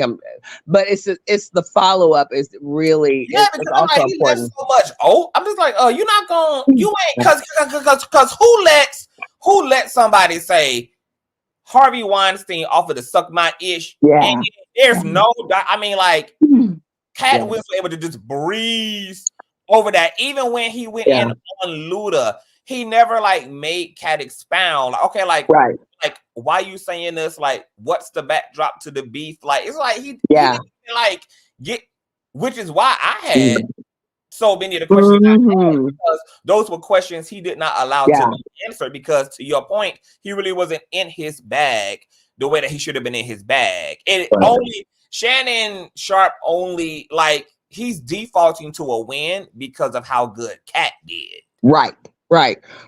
And he was probably his expectation. I'm sure he was caught off guard. You know, he said with his after show, the Cat came in guns fully loaded, and I was caught off guard as well. I didn't know half the shit but he said even before I didn't know half the shit that Claudia was going to actually talk about, but when she started talking, I started answering. Right. But also it does matter how the guest, even pre recording, comes in, and the vibe they're given is how you're going. And if you have to be pretty seasoned to know how to handle somebody who's got guns ablazing and ready to, you know, set that shit on fire. But can I tell you one thing about that, your commentary on that Cat Williams that really struck me is that he was there for, he had a purpose, of course, with this interview, but the fact that that thing he brought about Harvey Weinstein, and he didn't, you know, lay it all on the table with whoever was in that room. Like he was only there to address his adversaries who said something about him, rather than being an actual truth teller. Because if he was a truth teller, he would have said who the motherfuckers were with him, when who also heard Harvey Weinstein, you know, proposition him. You know, you're right. It's like, lay those people out. Let's know who those people are too. But he didn't. He was too caught up in getting his get back with those other folks. And I didn't think about that until you actually said he wasn't there to lay it on the table. He was trying to address the people he felt were coming for him, which is fine. But you also, if you're going to be a truth teller, be a truth teller and tell about the industry, would name those names too, in addition to. And guess what? He ain't told no truth ever since Ice Cube came through and debunked half of that shit that said up there. Right. That Mr. Truth Teller. Yeah, I liked Ice Cube. I'm glad he did come to the forefront, but he was also playing, you know, politically correct, and he's like, you know, being soft, because you know he really ain't got nothing to do with it. But at the same time, like, because you put your mouth on the movie, you put your mouth on me, so I got right. Let me say a little something. But now you making me look away, like. Nigga, I don't know what you're talking about an RAPE scene. Right. He's like, I don't do that. Like, and the truth is, Ricky Smiley did audition. He was not defaulted to Santa. Like, just because you feel like he wouldn't have made a good pimp. Yeah. Like, that's your opinion. That's your, you know, critique of Ricky Smiley. Like, no. Right. Money back, like he said, except that's girl, all right. And he didn't entertain that they were possibly hearing two different stories either. And that's something, emotional intelligence. Maybe, just maybe, we were hearing two different stories about our getting that acting gig. And he decided he was just going to, you know, play off what he perceived, rather than the possibility that. And it was the lack of transition. Like, Shannon, how you let this man spend the first 3 minutes exploding, and then you breeze over half the shit, and then tell us about your childhood. No, bitch, you can't take me into his childhood after he done came out the gate. Yeah. with with these explosive allegations and claims about the secret. You ain't even asked this man who was the Boule, who are the Illuminati, Right. people. Like it's like there was no, it's like this man said all this shit, Shannon Sharp, and all you and your goddamn muscles could do is just sit there on ice. Like Right. it was not. Yeah. The only reason, once again, why we don't realize how bad of an interview it really was on Shannon's part is Right. because Kat's charisma claims Right. overshadowing. Right. But if you separate Kat and you deal with Shannon as an interviewer in this interview, he did do a piss poor job. I'm sorry. Yeah, he did, and that's okay. You know, nobody's hopefully he on Shannon. understand the assignment. You know, in the next 35 million view interview. Yeah, but okay. Back to one thing I wanted to say about Funky. I remember I don't know some course at time during TGIF. He was talking about how he had evolved past that wig and that lipstick, and the fact that he came on there tonight with it, to me seems like he's regressing. You know, the true challenge of testing our evolution as a person is to when shit is starting to hit the fan, what we do. You know, we have little, squabbles, but this is like serious shit. And the fact that he went back to that wig and that lipstick kind of concerned me, as his kind of muffled his intention, because he has evolved past that wig and that lipstick, and he even said it. And I believe in his evolution, and what he's talking about therapy and how things, and he's evolving and he wants to do better. We all have mess ups, but him coming back to that really kind of solidified him going back into his no holds barred, messy trash. You shit on me, so I'm gonna shit on you times 10. That's how I saw. I haven't finished it, but and I'm glad he didn't talk about TGF the whole time. He was talking about meth, which is cool, but I think the wig and the lipstick really said something, and a lot of people found it to be kind of trashy and kind of like damn, like is this what happens after you don't receive a Foxhole check? Is you got to go back to being funky girl, like right? You retire her, and now you without that goddamn TGF check, and you got to bring out the rich old white lady fully again in full color. Yeah. So it was kind of low key giving Foxhole really won, bitch, because maybe the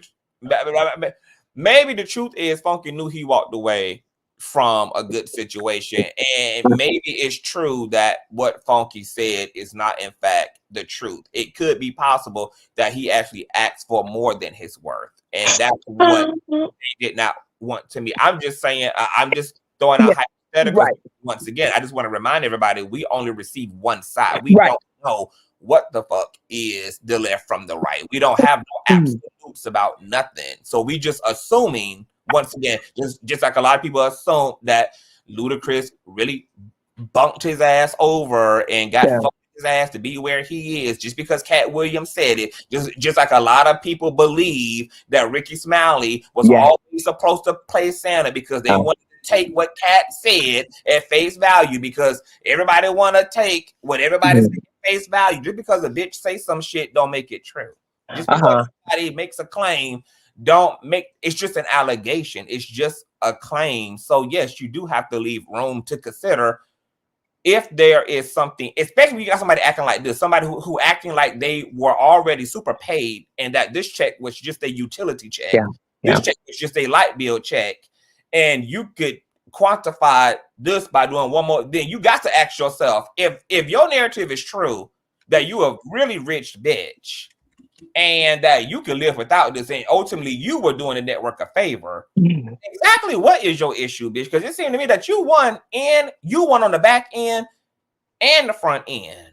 Is that true? But clearly that's not the case. Well, I think he's kind of once the dust is settling. I do believe him, and let me tell you why I believe about the paying per episode, because at the point in time because I was watching when they were 2 times a week and then they went into 5, that transition, that he had said, and maybe I'll look for it, maybe I won't, I don't know.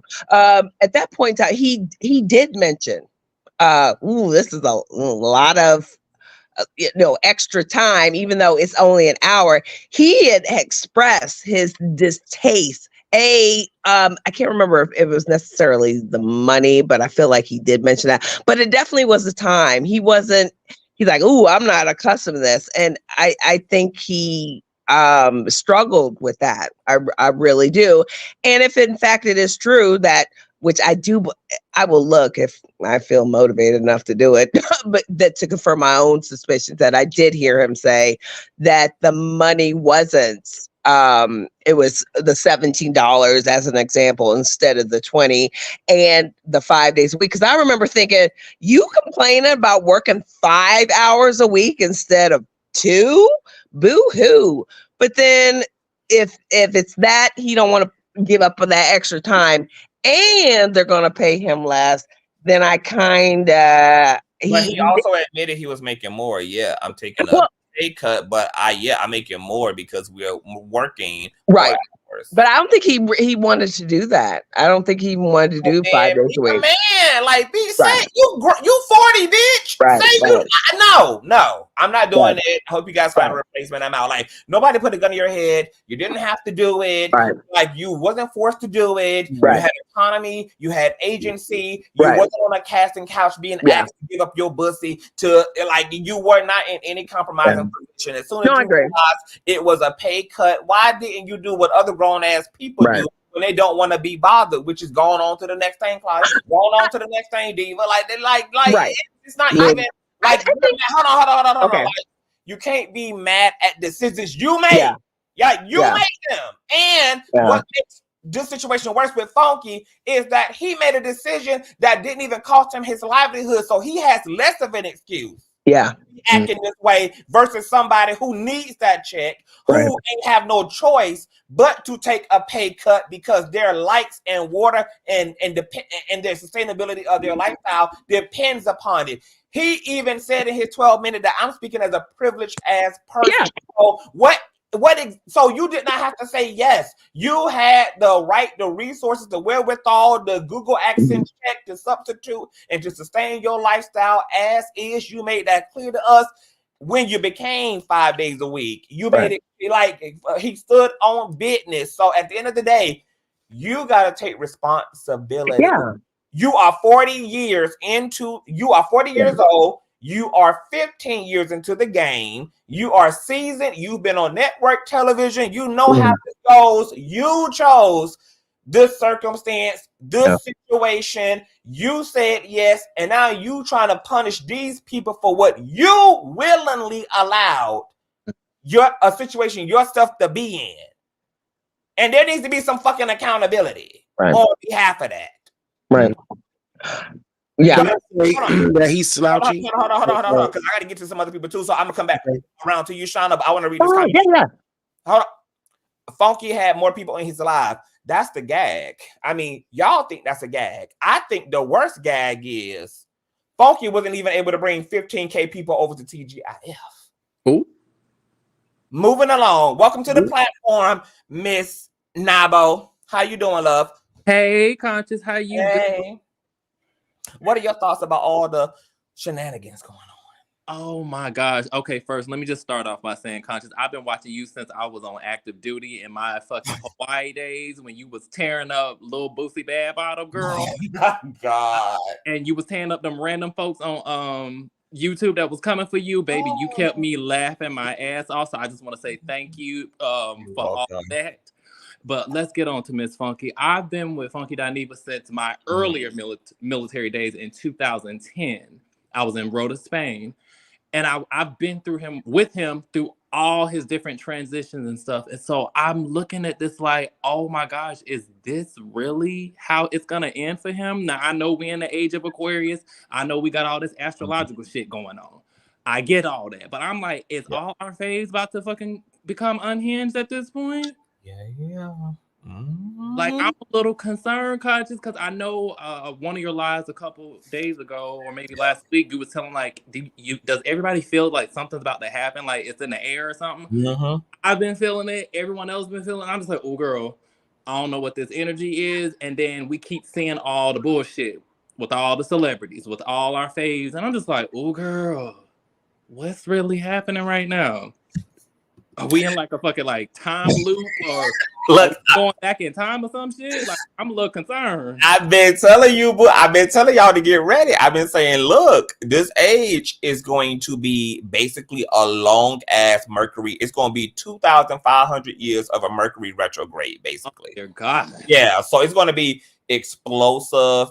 The age of Aquarius calls for us to literally reevaluate everything we created in the image of our feelings, our thoughts, our decisions, our truths, our perceptions. And it gives us the opportunity to reevaluate if we like what we've created, if we need to expound upon what we've created. That's why in some areas of society, you see we're expounding upon some things like race relation conversations or topics around orientation, spirituality, gender, etc. But then on the other hand, you see some things are coming kind of completely down, like the church is completely imploding, religion is completely, imploding. And so you're going to see all of that demolition. So it's going to be like living inside of a birthing room, like we're giving birth. And of course, life is beautiful, but the process of giving birth to something new is very, very intense, violent, it's bloody, it's gory, it's not a ugly process, even though the end result is rewarding. So we're going to be in this labor room for a long time. So we're going to see the curtain snatched back on so many institutions. And yes, all of our faiths are going to come under fire. Some things will be true, some things will be lies. This is going to be an age of great truth. So we're also going to have to be diligent in discerning truth from bullshit and being intelligent and critical in our observations, just because of the invention alone of the internet, which allows for so many psyops and deep fake stories and so much like false truths and counterfeit truths, because it's so easy to lie now. It's so easy to create lies. It's so easy to Photoshop truths. It's so easy to create misinformation. And so we're going to have to step up our ability to really unpack and hold people who claim to have the truth truly to the fire, because without that, there's just so many hoodwinked and bamboozled ass moments that can become our own reality, and we find ourselves in a rabbit hole that we can't get ourselves out of. But yes, it's going to be a very intense road ahead for sure. So we're just seeing, we ain't even seeing a whole first layer of the onion be so bad. This is just the slow peeling of the first layer of the onion. And it is crazy. And I was just like, well, damn, I thought he was going to be a little classy based going out. I'm like you said, you brought us in the group chat. We didn't know what the fuck was going on. Like, and then what do you think is going on with him? Like, as you being a card carrying member of the Funky Bunch, what do you think? Because a lot of people have been saying, well, this is his pattern. He burns the house down on the way out. Like, look at how he left Michelle A.T.L.E. and Brown's crib. Look at how he left Sister Circle. Like, that Funky has a self-sabotaging pathology. Right. And I don't know if it has something to do with him being a Leo and just being a fire sign, but I honestly don't know why he has this pattern like this, but I've seen the pattern being one of the more practical people in the bunch, not one of them bandwagon hoes.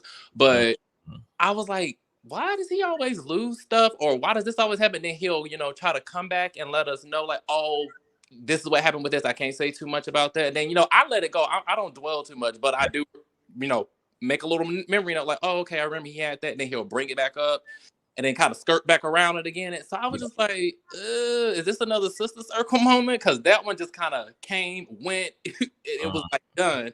But the fact that he was able to last this long on that, I was like so happy and super, like, again, like they did get a lot of us through the pandemic and stuff. And I was just like, listen. Oh, you know what, boo? You just sparked, like everything you're saying, just sparked two things.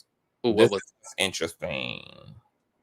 God damn it! I lost the first thought. The first thought was, oh God, it's right there. I might have to go to my second thought instead. Sister, you were talking about Sister Circle. I was over here thinking about something. God damn it.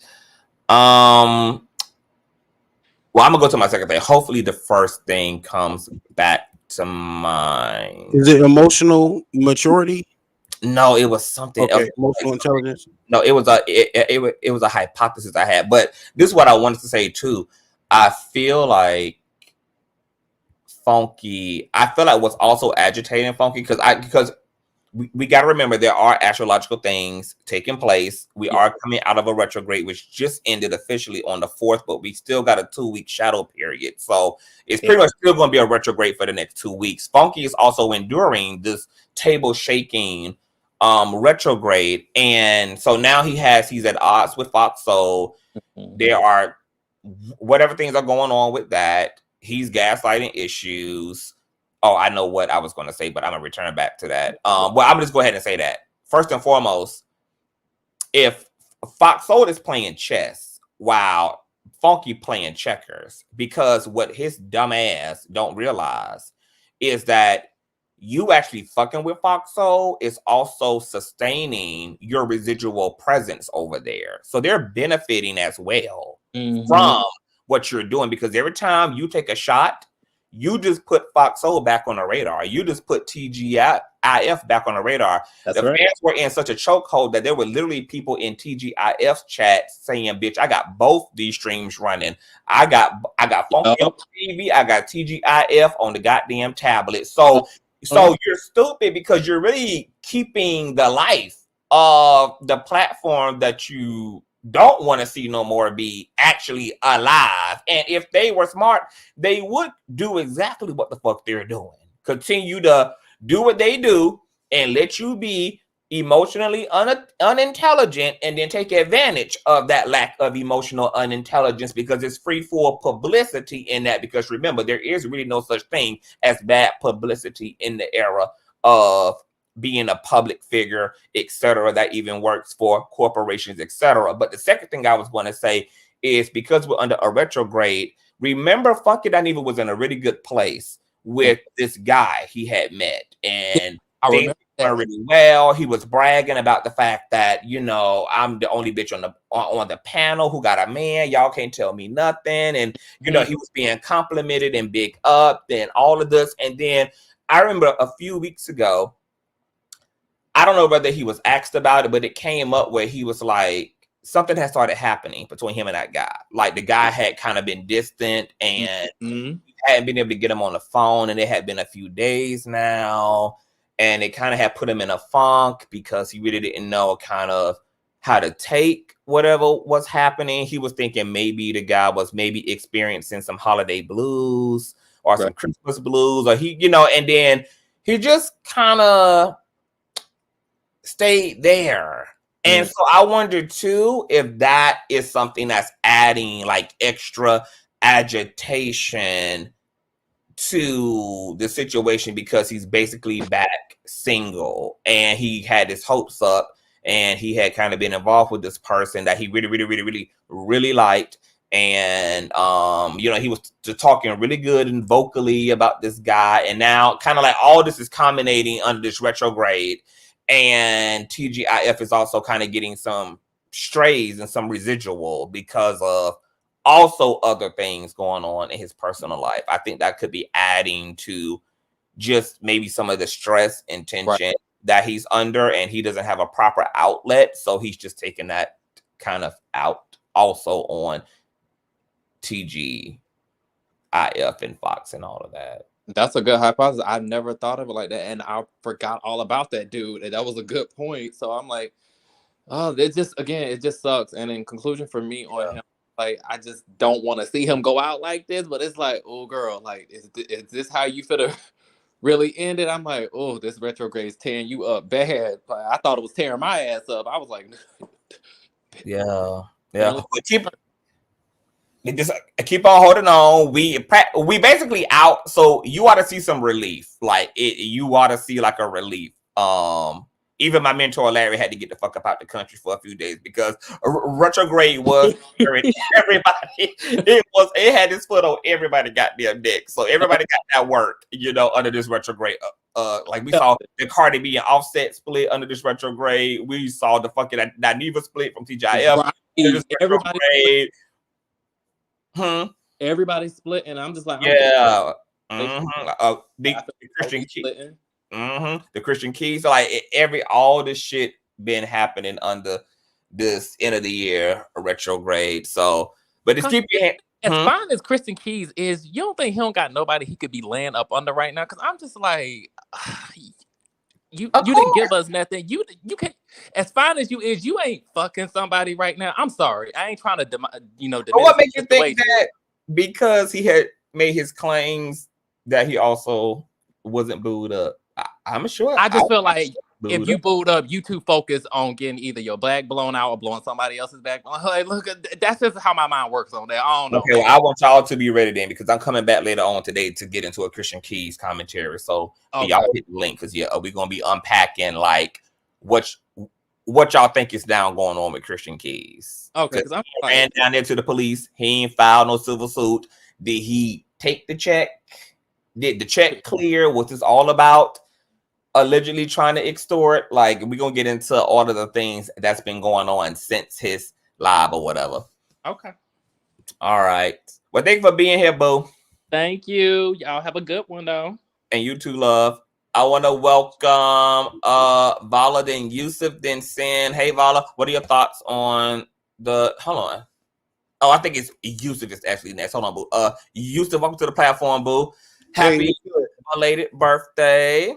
Thank you, boo. I didn't mind waiting though for a lady to go. I got more time tonight. It just didn't. Last time I waited an hour. I don't mind waiting. You know what I'm saying, a little bit. And I'm just happy for you. And I remember her too. I remember you, Vala. Hi. Hi, boo. Go ahead. You go first, ladies first. Oh, thank you. Good morning, everyone. Conscious, I keep forgetting to tell you when I do come up on the platform. I just want to say thank you for having a safe space for everyone. And thank you for being such a great teacher. Oh, thank you. Welcome. Thank you. Okay. Thank you. And I'm sorry. Go ahead. I said, no, I was just saying, I received that. Thank you. Oh, you're welcome. I just kind of like was gonna say something similar to what you said about the Funky Dineva situation. The way that I look at it, like he's in entertainment, right? And he's done, besides his YouTube channel, he's done a couple of works here and there from what I understand, because I know I don't watch him. My thing is this, okay? You left Fox. Fox is a major company, which with all the other media, great, big, large corporations, a lot of them, they hang out with each other. They party together. So you should have left the way that you left originally, because you may have messed up future endeavors with any company who would like to hire you, seeing what you brought to Foxhole. Yeah. And then the second thing is, what if like for the next 6 to 8 months, right? They try different people out and the chemistry is not the same. Maybe that was a possibility that they could have brought him back and give him more money like he wanted. He messed that up too. Like, if you're a business person, you can't put emotions into it. From the interview that I saw, you can't add your emotions. You got to think about your business and your brand first and how to handle situations. That's just my opinion. No, I agree with that. And I think Funk, it's just unfortunate. I think, it's hard to have I don't know. I've been struggling when it comes to following this story because my brain does keep reminding me that this is one side. But since this is the only side that we have right now publicly, then I'm just gonna, then we just are going to deal with, just take at face value what he said to be whatever it allegedly is. But I think he really allowed his ego to get the best of it, like to get the best of him. I did think there was a short period where he was willing to play the waiting game because I know Claudia and Alden have publicly said that they would love him back. I think he even said, I don't know whether it was in the video or not, or whether he said it in a post or something, that he would, you know, that maybe he would come back maybe sometime or whatever it may be, that he was open. But all of that was clearly bullshit. Funky Dineva really felt bamboozled by them allowing him to walk. And then I think he thought that he was calling their bluff, and that as a result of finally stepping out, that they would run immediately after him. And when that just did not happen, and then it slowly started setting in because the Carolina SUV came on for 5 days, and it really looked like they were going to like move that gravy train on through down to the next stop. And he saw that, or started to interpret it as, oh wow, they really don't give a fuck, and y'all really gonna let me walk, and y'all know that I'm a strong asset and the muscle to this shit. And then he started interpreting it as a slap in the face, even though ultimately I can't help but hold Funky accountable for the fact that you made this decision. You chose to take the pay cut. You chose to work 5 days a week or to 4 extra hours. And you were somebody who did not have to. You are not a struggling American forced to endure slave labor. Like he said, he's privileged and that he has choices. Those were his words. I recognize I have a privilege and I have the luxury of choice. And I feel like some of the anger Funky got, if his narrative is even the entire truth and the actual facts, is a little bit misguided and misdirected. There is some accountability that Funky needs to fucking have with himself. You put yourself in the situation. If you would, you know, and we all like, aren't we all on the same page about that? Like, don't you hate when somebody gives you a yes that they really want to say no to, like, and then they act like the no, but they're telling you yes. Like they act miserable the whole entire fucking time. That like you asked them to give them a right, like, can you give me a right to work for the next 3 days? Sure, but then they got an attitude on the way to work. They got an attitude picking you up. Their energy off. They're not the same. Clearly, they press their body. They're like, girl, just tell me no, bitch. I could have caught the bus. It's really not that fucking deep. You like. I personally just can't stand people who can't stand on business. It irritates me. It bothers me so bad. It's just like, we too grown. Say what you gotta say. If you don't want to do some shit, don't motherfucking do some shit. Like, matter of fact, I'm a prime example, because you know what? I struggle with this too. I'm a bitch who feel like, you know, I like a yes like anybody else. I love yeses. I expect yeses. I'm looking for a yes, you know, because oftentimes I'm giving out a bunch of yeses. And so just today, right, there's a content creator who I have worked with a few times. Well, not a few times. I worked with this content creator one time, and it was a great time. And we have had a great rapport since. And they were going to feature me on a podcast that they had started a month ago that they were going to go into 2024 with.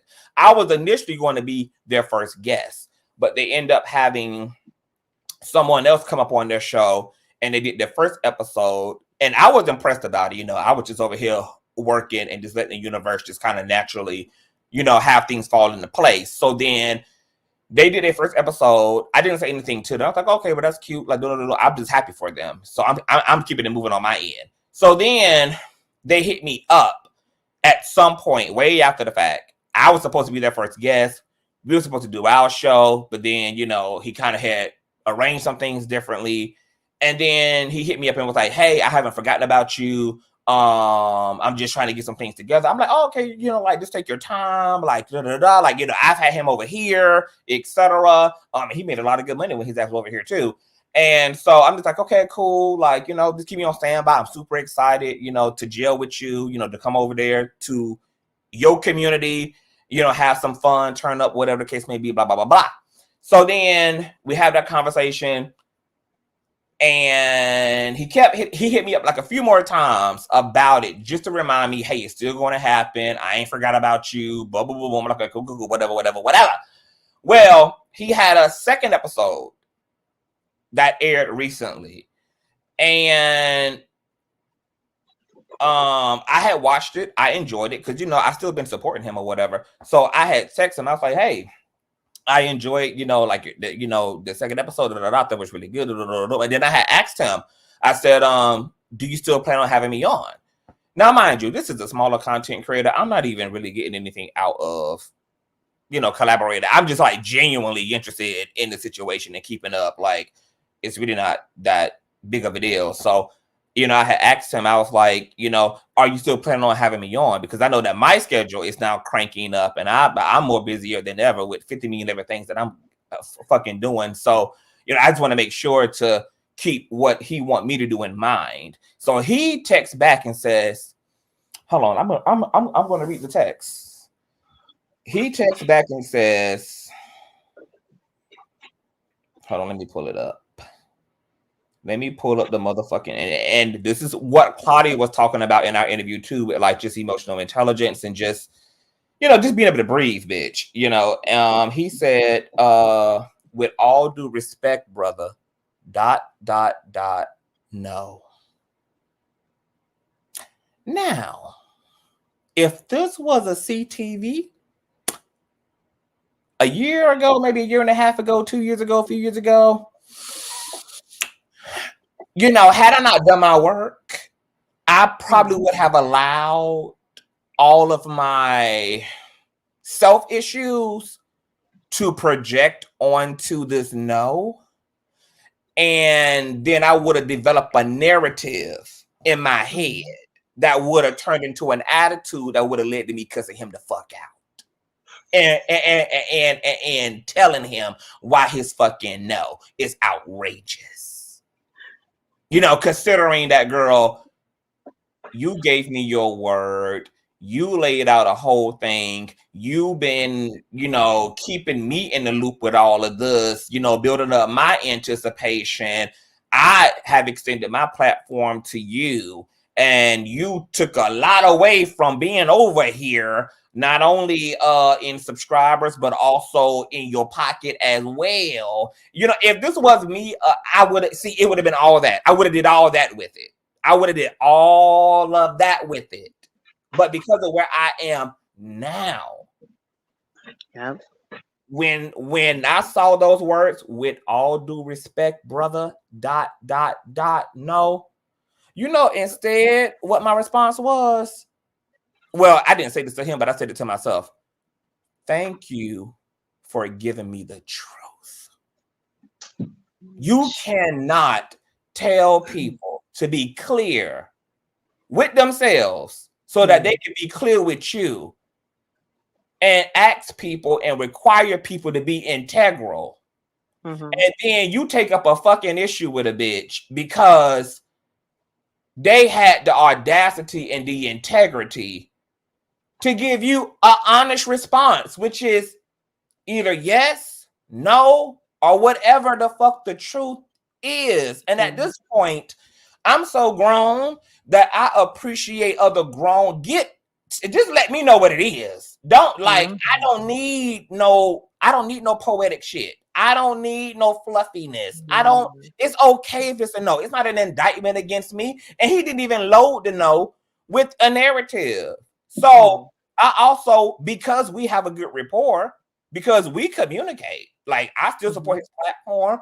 I still put money in his pocket to support his platform. You know, he engages me. I engages him. You know, he hit me up. I hit him up. We respond to each other. So I also took all of that into consideration when he said, no, you know, I'm no longer considering you for a spot on the program, and said, well, I'm not going to make no assumptions about what his no meant, you know, because his no could be, I'm not even doing the podcast anymore, you know, or it's not even a podcasting situation anymore. I'm just like kind of randomly just kind of letting things happen because my own schedule has picked up and I don't have time to even do anything formal anymore. So just, you know, I'm just living in the moment. You know, like he didn't even, and because he didn't load the note up with an explanation, I wasn't going to burden myself by creating one.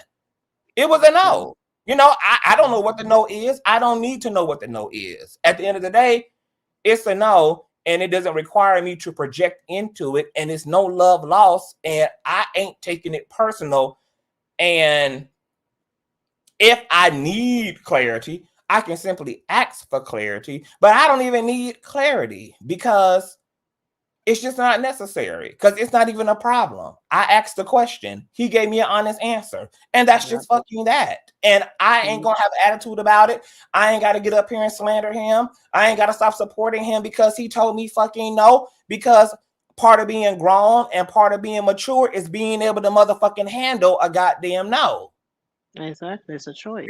Yeah, it's about being able to handle not getting what the fuck you want. You're not gonna always get what you want, and it's okay. And it don't mean you unworthy. It don't mean nothing negative about you. It don't necessarily mean nothing negative about the other motherfucker, because you also want to be able to use a no without it ending up in an apocalypse. You also want to be able to tell somebody else no and it not be all that. So it's about just keeping that same goddamn energy, and once again, raising one's emotional intelligence, and just, you know, appreciating other people for being able to be real with you, and also not allowing your insecurities to create narratives that are not even substantiated, because you would be off in your head about some shit that's not even fucking true, because you done allowed your issues to colorfully frame your interpretation of a situation that's going on. And for me, I ain't got time. Personally, I'm free.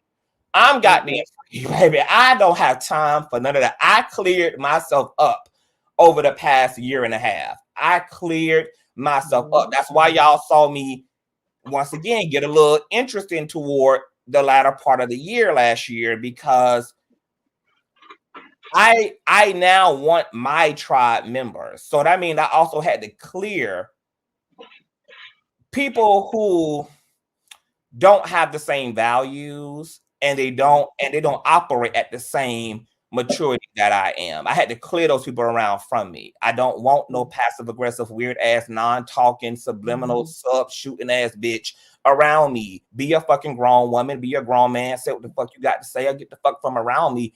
And if you can't make room for all that adulting, that's cool with me. Like, it's other immature ass people for you to go frolic with. I ain't the bitch for you, and I'm cool with not being the bitch for you, because I'm not a for everybody ass bitch to begin with. I know that's right. You know, so it's all good in the hood when it comes to me. You know, it's different levels to this shit. So everybody got to find a level, find a lane, and drive their ass in that lane accordingly. May I ask you a question? Sure. Is a Scorpion a water sign? No, that's how long is it? Yes, Scorpio is a water sign, I believe. God darn it, that it makes so much sense now. Because I swear to you, when you be talking, I'm like, is he reading my mind? Yep, I'm a fixed water sign. That's it. Yep. I'm a Cancer. And I'm like, why is he saying everything that's in my head? Like, literally everything you just been saying is exactly the same thing I was thinking. I was thinking, like, now it makes sense. It makes sense. It makes sense.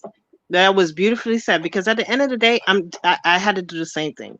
Yeah. Because the same way I could accept a yes, I accept a no. Because it's your choice. Yeah. It's your choice, and I'm okay with that. And I'm not, and I feel the same way. I don't have time for the BS of the halfway, want to pull an attitude, don't really want. I don't have time for that. Just yes or no. I'm good with a no. There's other means of way, getting what you need, or going about your business or whatever. There's other ways. I don't have time for it. We get to a certain age, and it's just like it's enough. And as you mature, you truly start to appreciate that, because you realize people are no longer willing to waste your time, and that's a good thing. Yeah. Like, people being able to tell you the truth, whatever that is hold on to those folk, because those folk you can count on to not waste your time, because they gonna keep it 100 with you. They're not gonna waste your time saying yes, lying, doing all this shit, all this cartwheeling, pussy popping all around the mulberry bush, all this shit. Appreciate the folk who gonna give it to your ass straight down the middle, give it to your ass in a simple yes, no, maybe, whatever the case may be. Like, those need to be the folk we need to be fucking with. Those ain't the people that's in opposition to us. Exactly. Those the motherfuckers who give us the room to get to the point faster Like that allow us to get to our bottom line quicker because they're not muddying up all of the middle space with a bunch of shit. What's going on, Wigs and Wines, who also say yes, it's true that sometimes their no is a fucking yes to something better for you. That's it. That's all. Somebody else above Wigs and Wine had said, let me scroll up a little bit as a comment on Kara Carlandra said he sit up there in that live 5 times talk about he don't like beef and trauma. That's all he be in. And I thought that was the whole Kiki too, is I don't do this and I don't do that, sending shots the whole time. Even in that little dissertation completely went into how somebody allegedly being a fake ass bitch, somebody allegedly. It's just like, girl, like Funky, set yourself free, baby. I love you enough to beg you to set yourself free, girl, because you trying to be a Beyonce that you're not. Okay, clearly you not Beyonce to the shit, and it's okay if you ain't there yet. So just go ahead and do what you need to do, girl, because it's killing you to try to be the mature person you not. It's killing your ass to try to be the man that you not. It is killing your ass to try to be the professional that you not. I applaud you in a way for trying, but I don't really know whether it's trying or rather you are just intentionally manipulatively doing what you're doing. You just really thought because you are throwing dynamite while also trying to hide your hand. And so I don't know what it's given, but it nonetheless, thank you for that, Vala. You're welcome. Yusuf, what are your thoughts about the things of the things, Shy? Can you hear me, love? I think that Yusuf probably somewhere rolling. My bad. No, I'm here. Okay, my bad. But yeah, I was on mute. So yeah, I was just listening. It's a good discussion. And so I want to first say, of course, congratulations to you. And thank you. That you did an amazing job. And where can we see the full thing? Oh, which one? Where you appeared on Fox Soul, interviewing Claudia. Oh, no. Well, Claudia was here. Yeah, but it's still just it all bled into one for me for some reason. But Flame Monroe is a great guest for that show, and I think that Funky is just insecure about his whole situation or whatever, and he's always been a crunchy wig wearing bitter Betty. Okay, I don't know why he peeled out that wig and combing it back like it was doing something. Like he need to get it together. Like there's so many men's in wigs out here, and they wigs be laid and they be slayed and they be looking nice. For him to be an internet star, he needs to clean it up, Kokor. Okay, and so Funky Dick Nigga needs to stop. All right, he's ungrateful, he's self-hating, and he's slouchy. He's egotistical. He's the bearded bitch. Okay, so he's always annoyed me. I only ever watched him for about a year before I realized this dude is a fraud. Okay. I have seen him give great commentary, but then when you realize the shade of it is real. Did he throw any shade to you, CTV? Not that I can recall. Oh, no direct shots yet. I'm sure he will be soon. Okay, because he's such a hater. Even the way he hang around Maddie, act like he's so cool. He's not cool with her. And so just a fake, you know what I mean? About someone who's not authentic. That's what I'm talking about when I see his dusty self. And so, you could just see by the way that he interacts. And then when he's offended other groups of people with his platform, he always come back and make a statement with the PR cleanup crew. But it's only when they're non-black. I haven't seen him account for nothing. I haven't seen him take back nothing. I never seen him come back and say, oh, I made a mistake. And, as bloggers, sometimes we got to come back and fix up something. Maybe we spoke too soon. Maybe the story developed. He'll just talk some trash in them trashy clothes from the Hookervation army. And then he don't apologize to women. He didn't apologize for his behavior, for his disrespect to the community, against Blue Ivy, against Beyonce, she has a cult-like following, against Michelle ATLian, against the Sniffer Circle. He ain't do nothing. He don't apologize to nobody, but let it be Massa. He gonna tiptoe and do what Massa do for you. Yeah, because you already know that's what it do. And so it's interesting how he thought that he was such the prize, but he was really the dust in your eyes. And he thought that he could go over there and make ultimatums over there to Fox News, who's lucky they got Negroes over there. Okay? Because you know they got a lot of articles about some other stuff that'll throw you to the left in your culture. But they tried to give us a little show. All right. So they need some soul up there. They don't need him up there. With him, it was Fox. No. Now we can watch it. And after you interview Claudia, she warmed up on me. So, you know, but one more thing. He don't apologize. Like I said, paint the picture that he don't apologize when he offends a black woman, a black child, a black gay, a black man. He don't care. He said what he said. But when it's white media, he said something. Now go back to thinking you were smarter than your average Care Bear. You were wrong, because he went in there and giving them an ultimatum. Oh, well, give me 6 months just in case, because I don't know. Oh, honey, they decided right then and there that your ass wasn't getting renewed on a day 6 month and 1. So you already done signed your own contract thinking you was better than somebody and doing something like you were ungrateful, funky dick nigga. You're ungrateful.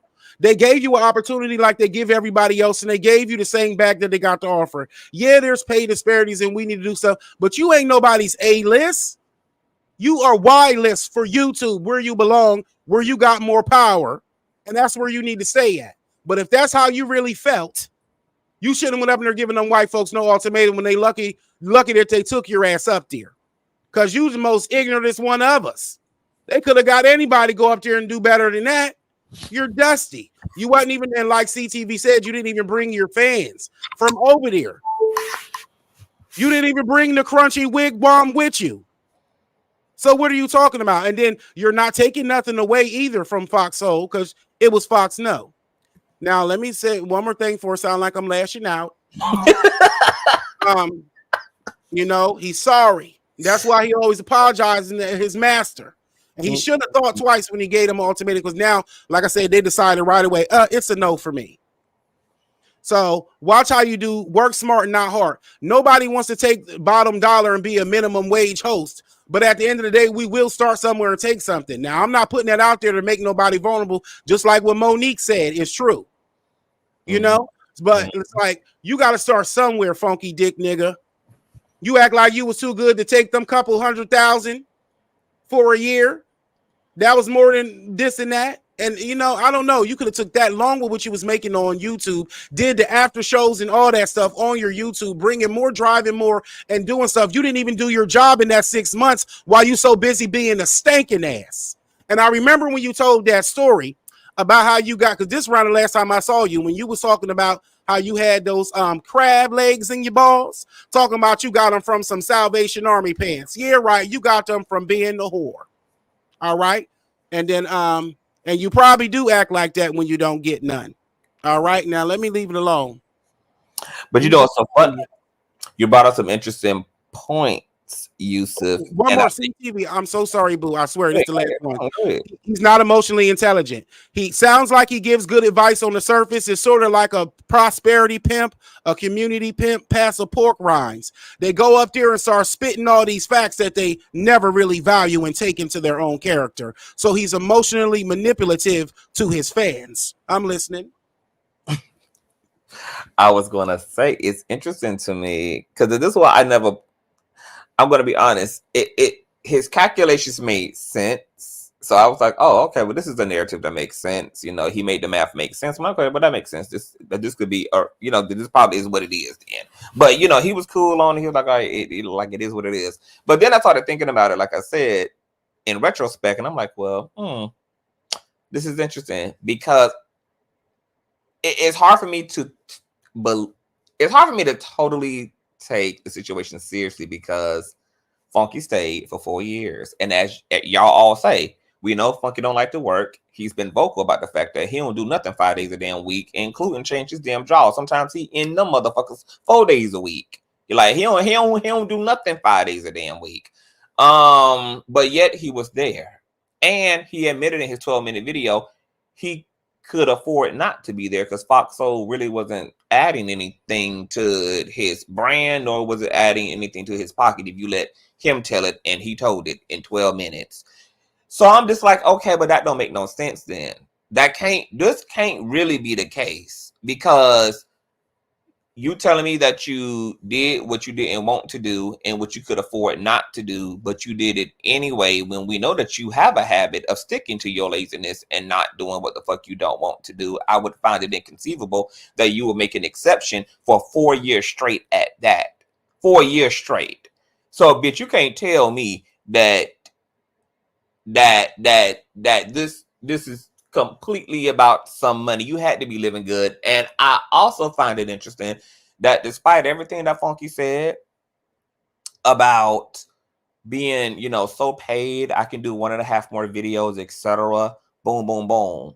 But why is it that Michelle A.T. Brown wasn't able to garner them goddamn checks until your ass was working for TGIF and had some real money that could be accounted for and extracted to get her shit back?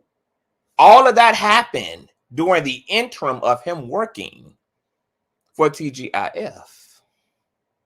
He was able to stop fighting that battle on the back end because he had Miss TGIF money rolling in on the front end, which allowed Michelle A.T. Brown to finally start collecting on said damages. So I'm side eyeing. I'm not, because to Yusuf's point, I'm not gonna take nothing away from the fact that, you know, some money shit was involved. I just don't know if I believe, well, I know I don't believe that this ain't went the way Funky said it went. This ain't completely what things are about either. There are things that are off. He's a liar. Yeah. They retire him showing up to work high, CTV, in my opinion.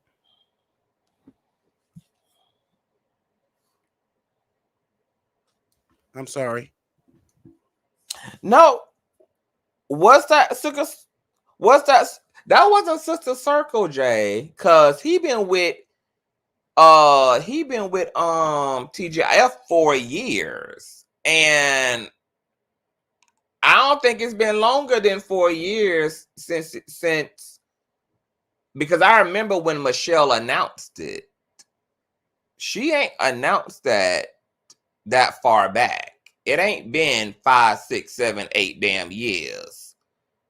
Because I remember when she announced it on her YouTube channel that she finally been able to collect. And I think she even said in that commentary that, you know, he over there, because even TGIF was in its inception, I think, at that time. Like, they wasn't doing the numbers they were doing now. Well, they got what they needed. If he did help, he just got pimped. Let's say he did help. He just got pimped. Oh, this is what I also want to say too, Yusuf. This was interesting to me. Funky. Because see, this is the thing.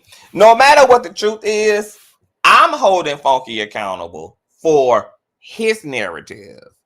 His narrative is they didn't meet my quota. I bounced. I still love them. Please support them. It's still all love. He shouted them out first show without them, etc. Even after he had done low-key emptied the clip in the initial commentary. But here is what is kind of really so fucked up, just on a social level. To your point, Yusuf, like, Claudia brought you in.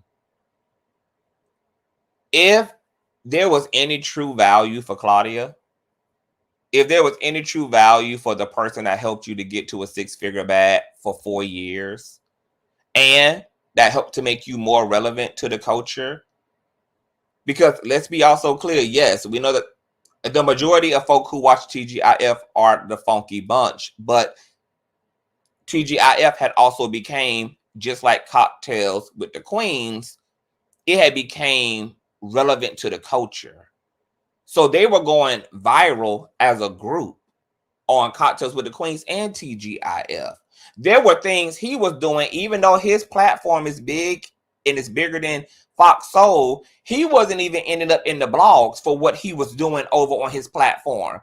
He was ended up in the blogs for shit he was saying on TGIF. It was TGIF clips that were on Neighborhood Talk, that were on the Shade Room. So TGIF and all of that also was having its own equity at this point. If you loved and appreciated Claudia on any level, because she could have handed that position to anybody else, and that money added to your plate, and just off of principle, fuck money, just off of sheer principle, you looked out for me for 4 years. You extended an opportunity to me for 4 years. You couldn't leave actually amicably just off of the strength of that and handle whatever this was with Fox Soul privately if there were discrepancies in pay, because Claudia still had to be in that house that you left. Al Reynolds, who he considers to be a friend, is still in that house that you left behind. Two things could have been accomplished at the same time. If there were any issues that needed to be taken up civilly, etc., he could have handled that with Fox Soul. But he was and has been so bitter and immature that striking back against Fox is coming also at the expense of striking up against Claudia and Al. And even what he said tonight with, it's been a lot of shit. Who cares? You sat in that shit for 4 years. And guess what? There's no relationships anywhere that is not without bullshit. Yeah, I'm sure you had your fair share of up and downs with production, with producers, with Al, with Claudia. That's what the fuck happens in relationships. Yeah, you are in relationship to other human beings. But you sat your ass in all of that, and guess what? You wrapped up a nice nasty bow on the end of your truth-telling commentary and said it was all fucking love. Maybe the person who lacked love was you, Funky. Maybe you are the person who actually didn't have the love, didn't possess the love. And the love is damn sure not reflected in the way that you are handling this situation. Because once again, I'm never going to tell anybody tonight, if you have been genuinely wronged by a situation, etc., take up your mantle, take up your battle if that's what you need to do. But you also claim that you love these people and you gave them your blessings. And he isn't really explaining why this shit looks as ugly as it does. And it looks unprofessional. It looks unfriendly. It looks erratic. And he looks fake as hell because he didn't even enter this conversation with this energy. But this is the way the conversation is ending. Is in bitterness and jadedness. And once again, he came to us with all this. We ain't go to him. He came to us. And so I just want to know what really it is, because clearly he ain't being 100 about what really it truly is. But go ahead, Yusuf, if you're just gonna say something again. Yeah, so I just feel like, I agree with you, but Fox is a whole conglomerate, compared to a big YouTube channel, that's still small fish. Okay. So it's like he really fumbled his own bag, because if you have the opportunity to bring what you've established for yourself on YouTube to a multi-billion-dollar news conglomerate and have an opportunity to help make a wing of their thing grow, how would you set yourself up to come out on the losing end of the stick? You're clearly a self-saboteur. And, you know, because even I'd clean it up. Shout out to Claudia for giving the girls a chance, because I mean, even I would have cleaned it up, Core. You know, I would have stopped cussing and saying all of this and saying all of that for a bag real quick. He's musty. Okay, he's musty. And you know, I just don't understand, because when he was up there, now I could probably watch the show now if they do put Flame Monroe up there, because that's what they need to do. Put him in there under permanent and say to hell with him and dump him on his ass. Because when he used to be up there, see, this is what we need. We need soul. We need people like you up there, people like Flame up there, people who's going to speak the truth in an entertaining and engaging way, and who got that intelligence. You see what I'm saying? And, you know, when Funky Dick Nigga was up there, it was more like Cocktails with Coons. Maybe we can get back to queening again. That's what I think. And Shauna, Michelle is not credible, but Funky had confirmed it. And I don't know whether it was on the episode of TGIF or it was on his platform, but he had confirmed that, you know, she was now getting her money. I remember seeing both of their commentary at the same time. No, I know that. I know, I agree. I think they settled whatever, but bringing her into this situation, I think it's not valid. They settled. They're done, because she's a horrible person. I mean, you know, yeah. So it's like bringing in, like, you know better. I don't want to miss, better. You know, like I'm a, like, if you're right situation.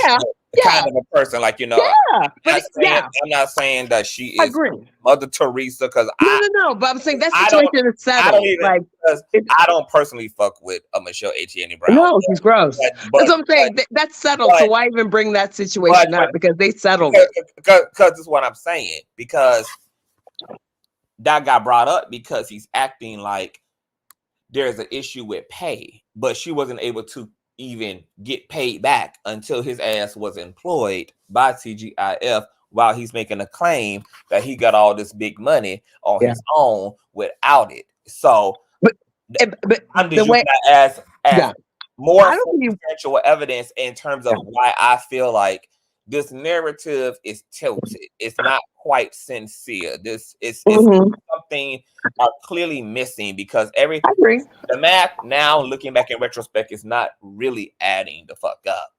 In that situation, to be honest, of what I know of it, and I followed it shortly when they had their going back and forth. That's why I'm like, I don't think it's relevant. I don't think he wanted to pay her. To be honest with you, I don't think he couldn't. She, you know, they were friends and they fell out, and I don't think he wanted to pay her until she fucking garnished his wages. Yeah, I don't think that's why I don't think it's a money issue with her. I don't think that's a valid argument in this situation. I use Michelle. The reason why she came up to me is because yes. Hey, Purple. Hey, a lot of what's being discussed is going back to self-concept. When your self-concept is rooted in scarcity, you will self-sabotage yourself. You will take opportunities and you will literally destroy them, because you don't feel chosen at the end of the day. And because you don't feel chosen, you're going to literally become a self-fulfilling prophecy where you're never chosen.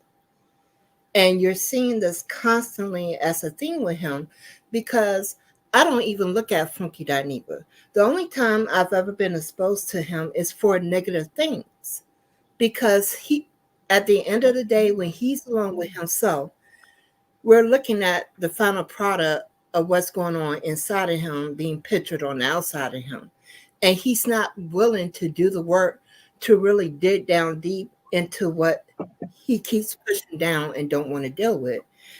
And anything you continuously push down and don't want to deal with is going to make itself known. It's going to get expressed whether you want it to express it or not. It's going to find its way to the forefront, like it has repeatedly with him. As long as he feels like that for whatever reason that he's not chosen, that he's not good enough, whatever the program that's running inside of him that's causing him to react the way that he's reacting, it's going to continue as long as he's not willing to address it. And we're watching somebody who's really not willing to address it, and he's going to hurt the people around him because he's not willing to deal with his own hurt. And it's just going to continue to seep out and leak onto other people until he decides to resolve it. But until that day comes, or if it does come for him, you're going to watch him continuously go into these situations where there's opportunities being presented to him, and he will go in there, and it may last for a time, but it will not be permanent because he's not willing to do the work to change the programming. As long as you got a corrupted programming running, it's going to continue to do what the corrupted programming is telling it to do. And we're watching it play out, unfortunately. That's why he really isn't able to recognize that he's killing his own brand by what he's doing, because other networks are going to look at him and see, and he may become the difficult to work with person in the atmosphere. And it doesn't take much for that to happen when you're dealing in a very closed community like you would be dealing with in a Hollywood situation. And like my grandfather used to always say, it's not what you know, it's who you know at times. But if you're violating those connections with the people that you do know, then eventually those connections are going to go away from you because you're not nurturing the connection. Energy likes to be able to ebb and flow. And when you're stifling energies, eventually it's going to act like a surge protector. As soon as the surge comes, it's just going to automatically shut off. And that's what you're seeing with him. He's constantly creating these surges and constantly cutting things off for him because he's not recognizing that he's surging. He'll just let something take him completely out. The surge comes and then the connection breaks. And that's what I'm scared of, Perp. I hate these like internet. Like I hate that like in the space that we in is kind of so unregulated. And because I feel like social media is kind of like the forbidden fruit, and we still don't have the wherewithal and the discipline and the maturity to handle this level of good and evil, this level of transparency. Because transparency is okay, but it's just like the way we go about transparency that ends up being the problem. And it's just interesting to me that because in the normal world, if social media didn't exist, people would have actually had to handle things justly, but because social media exists, it really plays on everybody's emotionality, and it pulls on everybody's like things that would have normally been a conversation for you and your lawyer to go really get to the bottom of, or for you to go handle with your, for you to go share with your friends and to your support system. Now social media gets to be like everybody's fucking diary. And there's good when it comes to that, because we do get to hold the powers that be truly accountable. Like there's a lot of justice that happened because of social media existed, but also it's really fucking a lot of people up to have access to this space. And Funky, has a lot of interesting fragments as an individual. Like ever since he's been on social media, he's successful, he's a pioneer. You can't take those things away from him, but he's also, this ain't the first time that Funky's character has been called into question, like everybody is saying. This TGIF situation just one of a trillion, which is why Michelle Alien Brown situation comes in. We know she's messy as hell too. There was an attempted lawsuit and gag order put on her ass and Funky, etc., by Sheree. It's not like ain't nobody perfect in a situation. We're talking about, you know, a conglomerate of messy folk who all have character issues, you know, in and of themselves. But, you know, there was the issues over the anti-blackness, you know, which came about from Blue Ivy. I remember tugging on his wig then, you know, then it was all the shit that happened with Chloe Bailey. And, you know, it was just one thing after the other. And so there's clearly a wad of healing that Funky needs, and a lot of introspective work that needs to be done. It does not also mean that Funky can't be victimized, because, you know, we all living in a flawed ass world. So people can be wronged, and then the people who are being wronged can also do wrong as well. Like, you know, one is not oftentimes without the other. But, you know, I'm somebody, I want what's best for Funky. And for me, I want him to like get this part of himself together. And I want him to fight his battles in a way that is legit. And that's a reflection of his age, his experience, his wisdom, and where you would think somebody at this point would be personally and professionally in terms of their mentality. I don't expect him to be acting like a 17-year-old. I don't expect him to be spazzing out like a damn, you know, 16-year-old. There is a decorum and a certain level of bad bitchness that I expect from him being a seasoned person in this arena. And unfortunately, me as a up and coming, you know, public figure, my damn self, and a pop culture comment, I can't tell you that there's anything that I get to learn from watching the way that he's navigating this. It's all petty. It's disconnected. It's disjointed. It's only some of the information. It's catty. It's bitchy. You know, I'm taking more away from Claudia at this point in Al than I can my own fellow YouTuber who has also transcended the space largely and been in network television, etc. But there isn't even anything to take away. And I think that speaks volumes about him, that there's not a takeaway from people who are looking to him to really set an example about how to go to war and how to stand on business at this level when it comes to your business. And see, that's one of the things that I was covering with a client, because he wants to be in the Hollywood industry, but he doesn't have boundaries. And I was telling him, you need to work on that now. This is your time before your manifestation comes into reality, that you get to work out some of the things that are already known issues to you. You cannot expect to enter into a space with people who are going to try your boundaries. We have seen that constantly from different things that have come out of Hollywood, that if you are not clear on who you are, trying to figure that out once you get there, it's not the time nor the place to do that in. Because if you are not clearly defined on who you are and what you're willing to accept and what you're not willing to accept, they will just run over you.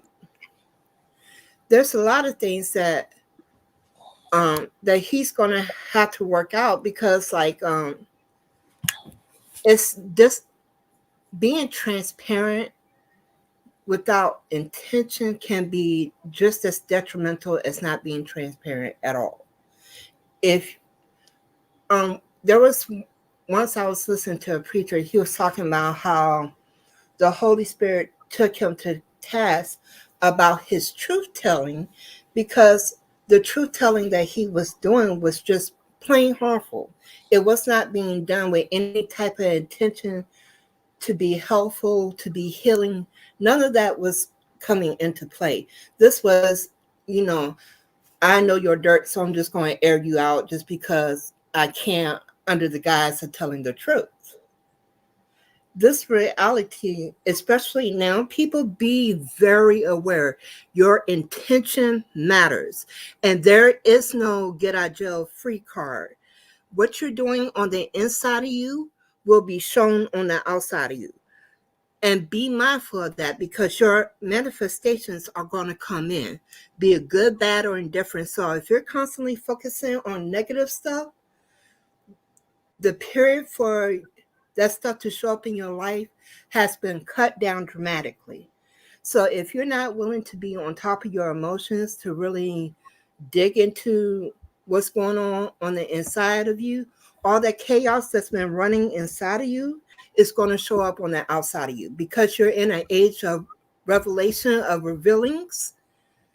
What's happening on the inside of you is going to be revealed a lot quicker now, because the energy has changed. And with this shifting the way that it did, things that would have taken maybe like years to manifest, of ongoing issues that are on the inside of you, can now be brought on Front Street in a matter of months or weeks or days. So this is the time to really get your house in order and to clean up, because like I was telling you the other night, CTV, that whole situation I had talked to you about in that email, I brought that upon myself because I had allowed other people to get on in the inside of me into my sacred space, and honey, it tore it to smithereens. And I was able to undo the manifestation that I created. So be glad that you are able to destroy some things, because that manifestation, if it had continued on the way that it was, it would not have been good for me. Yeah. So be glad for the power to create and for the power to destroy, because you're going to want the power to destroy some things sometimes. Point in case the situation I was telling CTV about. So you have to be mindful, because things are not just, if you are going unchecked, it's going to start showing up being more obvious now. And I'm sick of these rich ass people being rich enough to get checked up and be walking around damn unchecked. It's just so ridiculous that we are making sure our feet, our nails, our hair, our skin, and everything else is well, but we not willing to make sure that our heart and our mind is well. And I'm just sick of these people with means walking around so raggedy as hell. All these people in power, all these people with influence, all these folk who collecting a Donald Trump check, just not also taking care of their inner man. And Anik Hare had said Funky is going to be who he is, whether we like it or not. I actually think that this is where his downfall is going to be. The reality is Funky cannot afford to count out the industry as a whole, because he got a good thing going with YouTube, because he does not own YouTube, and that should make him at this point more versatile and take his access to also get to the bag more seriously, because at any point in day now, YouTube can be gone like any other platform. It could lose its momentum like any other platform. And Funky Dineva channel was actually deleted already one time before, because of some shit that he had up on his channel that had became outlawed, and these bots went and snatched his shit down, and he had to go through the rigmarole to have his channel reinstated. And because of that vulnerability that we're all in as content creators on these platforms, this is why we should always be striving for more. We should always be reaching for the stars. We should always be trying to expand our reach and our territory, and ultimately put ourselves in a position to have our own, because until it's our own, we all have a boss. And as long as we have a boss, we all have to move responsibly and have to move well. So I feel sorry that he's putting all of his eggs in one basket and think that, hell, I'm solidified here. That's my privilege and my luxury, and I don't got to worry about burning bridges and tearing the goddamn house down and doing the most and being the petty bitch on the way out the door, etc. Because I'm relying on what I've been relying on for the last 14 goddamn years. And the same people that your ass saw going up are the same motherfuckers that your ass can see on the way down. And once again, Funky has also had a pattern of being down as much as he's had a pattern of being up. So I just think it's so stupid. And it's so, even Claudia in her interview, she spoke so much about like her having to grow, you know, her having to realize the significance of, you know, she's had to mature because she realized, you know what I'm saying? Like, this shit is up to me. I am the 401k. I am the retirement. I am the all of that. And there are things you have to stand totally against and stand on your square about. But there's a humility and a flexibility that you want to be able to have, especially in this industry, because we all know that checks and bags and opportunities come and go just like the goddamn weather, especially in entertainment. So I just want him to be, you know, to just, I don't, you know, it's some other things I really want to say, but I'm just going to hold off on saying them because I know how they're going to sound and I know how they're going to be taken if I do say them. But I'm going to say this. Funky didn't really look well to me tonight.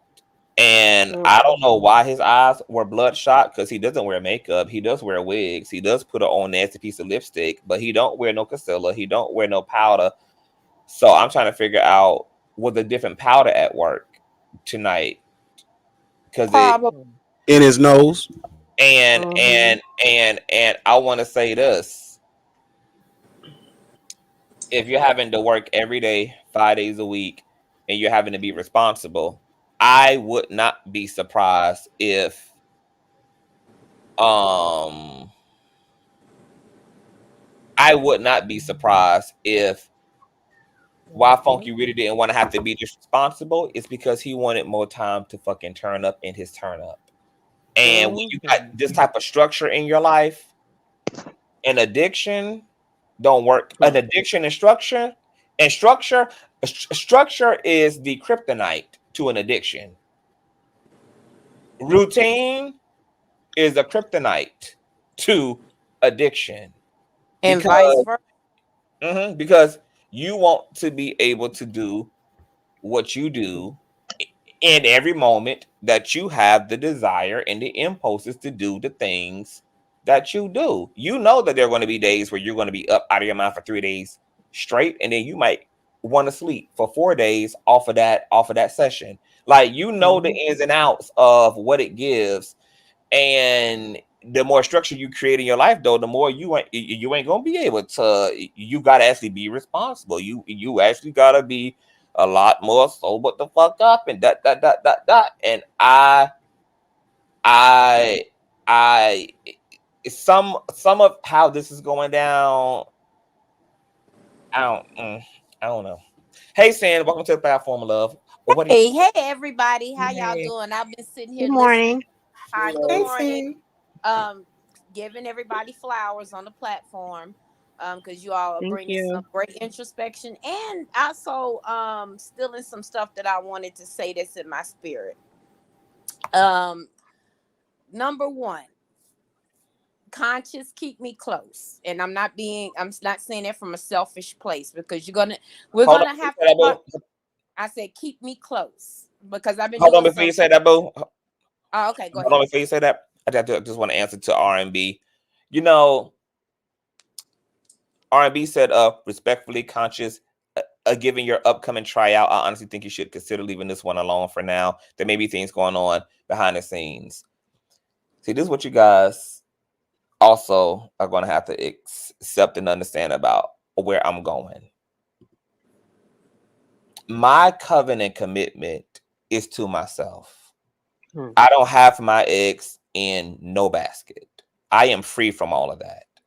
I don't do things for opportunities. I don't do things for anything.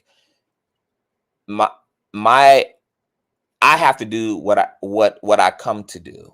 And if what I've come to do is what's opening doors, I'm just going to continue to do what I do.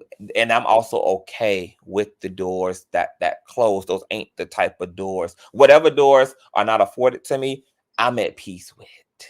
But I'm just also reminding you, the doors that are opening because I'm doing my job. That's what is working for me. I'm not after everything. I'm not after every bag.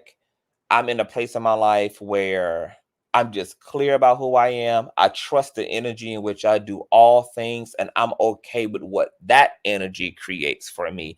And I'm really enjoying myself right now and what that energy is bringing me into contact with.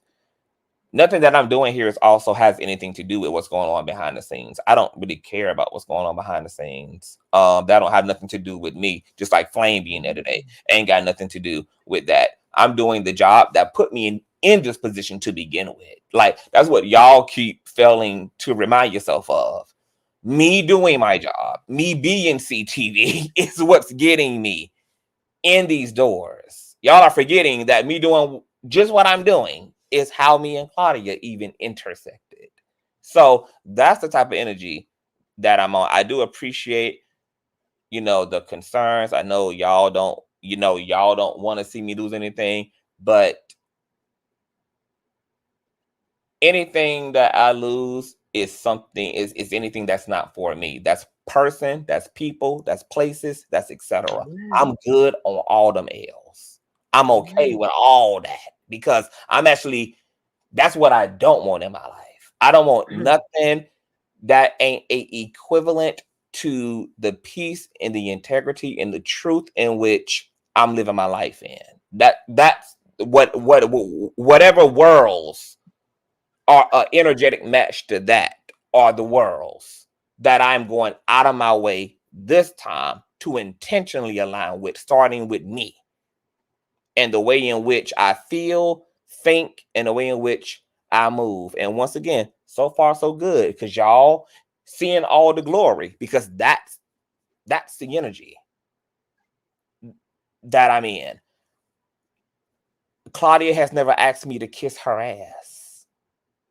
Claudia likes me for the same reason that Larry loves me and all the other people that y'all see love me, because I want to be 100, but without being malicious, but also be able to be capable of being honest and being myself. Those are the relationships I'm interested in. All the stuff that we're talking about here, not being a yes man, being okay with no's, allowing people to have a humanity, allowing folk to have their own thoughts without it creating breakdown. That's the shit I want. That's the shit I'm creating in my life. Because for me, I'm not going to fuck my way to the top. For me, I'm not going to compromise myself for the top. I'm going to be an authentic person. And I'm going to let authenticity bring me to where I need to be. Okay? So I ain't got nothing to do with that. I'm doing CTV because I still got to be CTV. I still got a platform to run. I got a brand to run. I got an audience to run. I'm going to be CTV. Okay? That's it. That's all. But go ahead, Boo. Okay, back to what I was saying, and you make some very cogent points. And that's why I love you. But I said, and I'm not saying that from I'm trying to be a hanger on. I think part of what we've gotten in the social media microwave generation is that we want what we want, how we want it, when we don't own none of it. Let's keep in mind that we only here in this party entertainment for the ones that sacrificed in our grandmothers and great grandmothers' generations. Or we will still be out somewhere beating the streets talking about civil rights, and that there's no representation of us in the markets that we want to be in. Now that we're there, let's use some wisdom in how we move in these markets. Let your yes be your yes, let your no be your no. Because like I said, and I'm going to keep saying it, we don't own none of this shit. And let's be mindful that even in a political arena that we're getting ready to enter in, that's not going to be favorable. That's going to be, get your popcorn and hold your wigs tight, because it's going to be some niggerment and fruckery. If they decided they want to cut monetization for all this shit just to spite those that didn't vote, or that because we might be coming into too much power, we all going to be sitting in the seat of La Screw. And I know what y'all thinking, oh, they could never do that. Boo boo. Hell, we never thought a COVID would happen to be behind closed doors like China had been for years with SARS. So let's just go ahead and keep this shit a buck. Don't be surprised at what happens. Now, in terms of Funky, I was going to watch him tonight because I knew he was going to come up with the mess. But as soon as I saw the wig and the lipstick, not saying it turned me off, I knew then he's regressing. He has the same pathologies that just show up, you know, behind on the front end of his education that maybe Kaya and Jaguar don't have on the behind of it.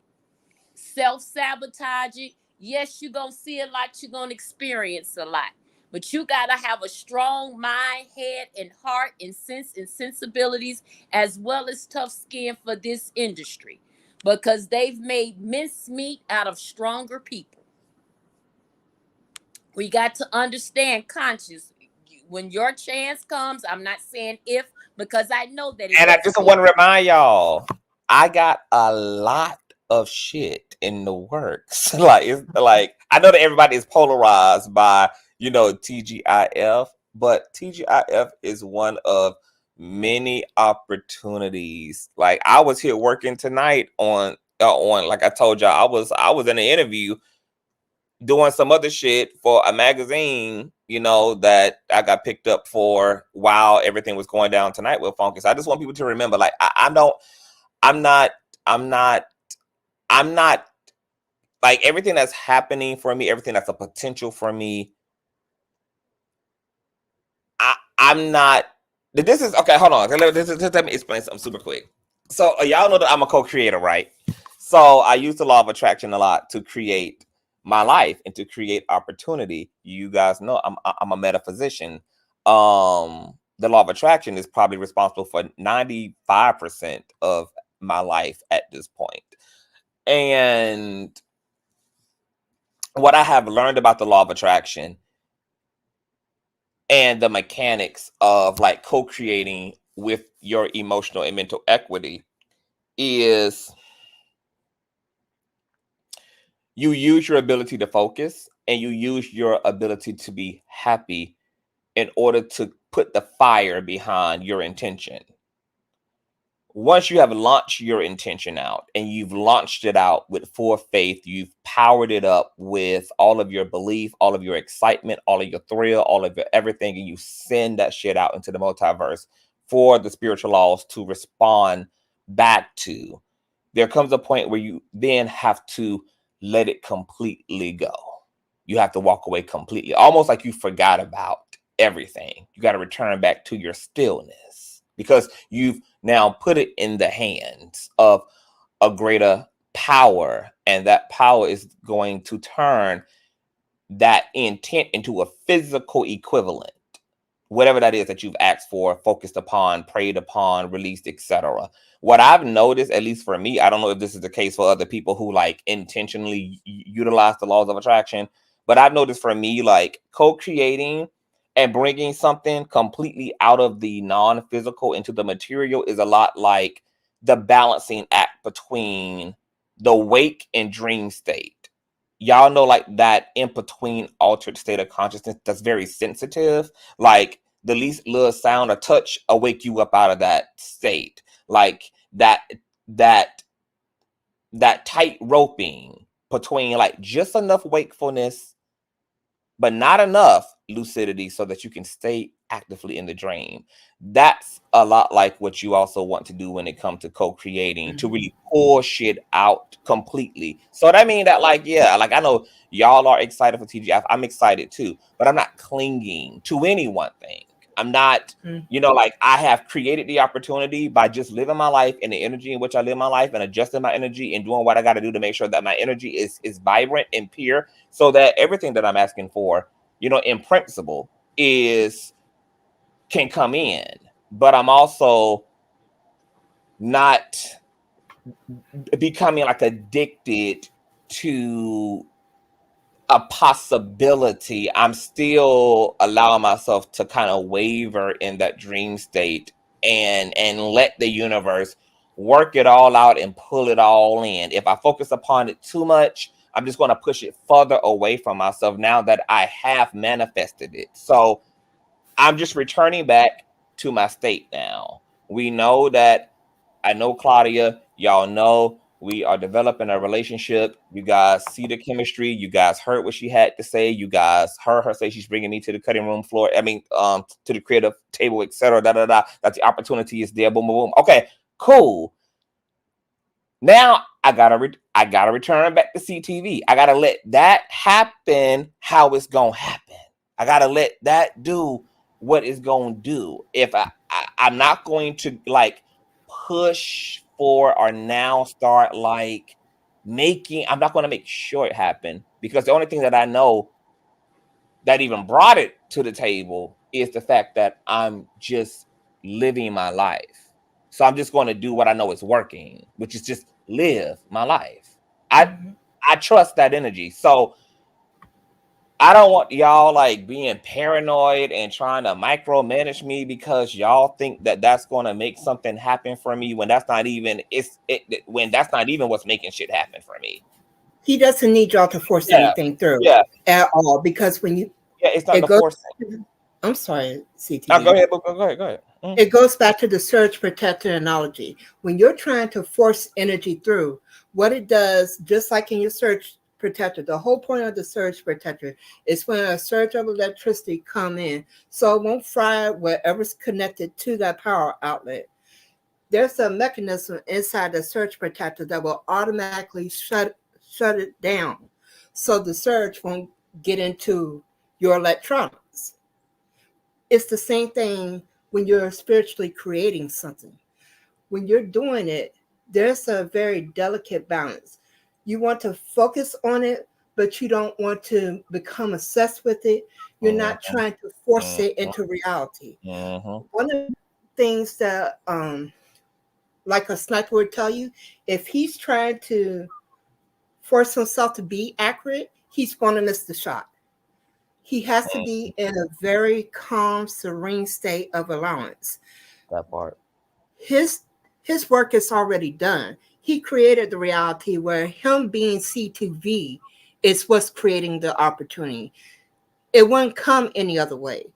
If it's not meant for him, something even greater or better is going to come in his place, because that's how he set up the creation.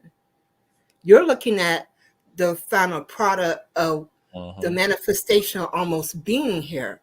You're not understanding what type of work he put into the working to create the manifestation in the first place. Come on now. And see, what you're talking about, CTV, remember when Nosy Ho told you about SATS? SATS stands for state akin to sleep. Whenever you want to manifest something, especially if you want it to happen pretty quickly. And it's 333 right now, like as we're having this conversation. When you want to have a manifestation come through really quickly, you actually want to wait until you are almost about to drift off to sleep. And then you want to play out whatever situation that you're trying to manifest. You want to play it in your head on loop until you fall off into sleep. What that does is your subconscious mind takes it over and will start to work on what you're creating in the night. So it will show up a lot faster, because now you're directly speaking to the subconscious mind. When you're doing things like root working, when you're doing your magic, when you're doing all these different types of forms of co-creations, because that's what they are, even when you're doing a prayer, it's a form of co-creation. That is to get you to speak to the God within you, your subconscious mind. So once it gets down into there, whatever you put in there is what's coming. That's why you're seeing what's happening with Funky Dineva, because he's put so much faulty programming down into his subconscious mind. Until he chooses to fix it, it will continue to run on autopilot. That part. See, a lot of people don't work from the inside out. A lot of people are working from the outside in. So that's why they, like are feeling. And, we work from the inside out. That's why I'm okay. I feel greater than I ever have felt in my life. Things could not be going better. Don't introduce no fear into my shit. I don't got no fear. I don't got no tightrope I'm walking. I don't have no paranoia about nothing. I'm not afraid to win or to lose. I am just in a state of being. And that's why the Christmas tree is lit up. I'm in a state of being, and that's what I'm committed to. So everything that's gonna be, it's gonna be, and it's gonna come from this energy, and I want it to be birthed from this energy. I need everything that I am going to attract to match this energy. I'm creating all of this shit from the inside out, not the outside in. So how everybody's used to seeing people be when they're working from the outside in, you're not going to see those tactics from me.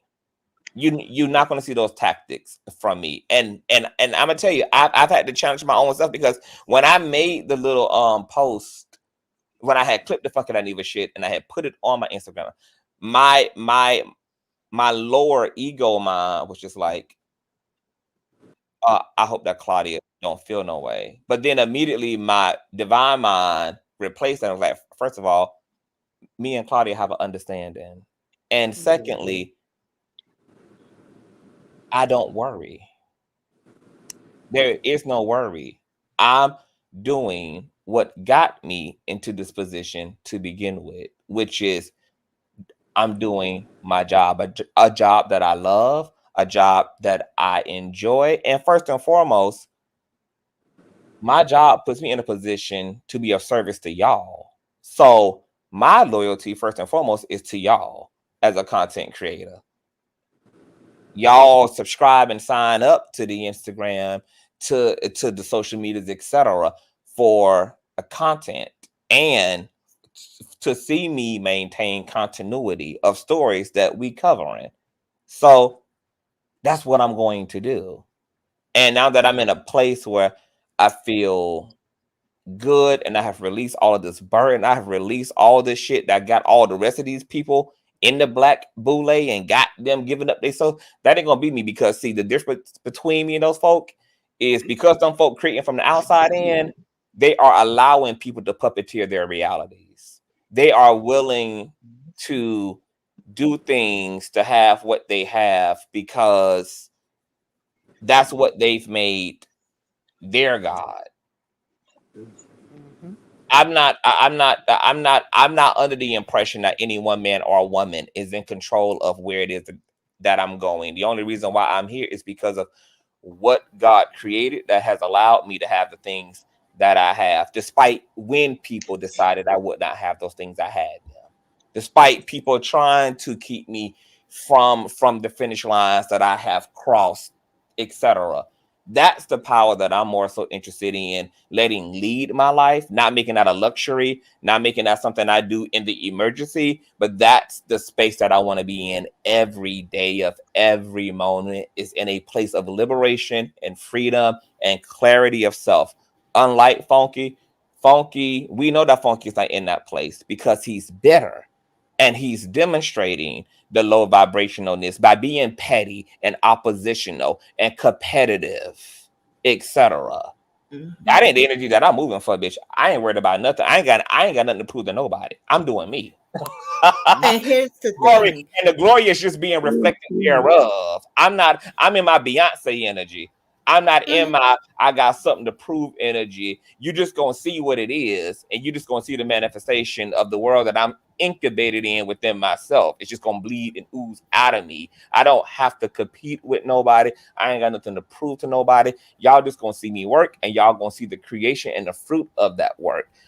Funky is in his ego, which is why everything got to be loud, live, and petty, and everything got to be emphasized, and everything got to be that, and he got to come on that 8 with them, and he got to. So we know, baby, me and Funky not the equivalent. We don't do what we do for the same reasons. He not standing for his worth. If he knew what his worth was, he wouldn't even be in this position to begin with, and he wouldn't even be doing the things that he's doing to begin with. He's clearly unclear about who he is.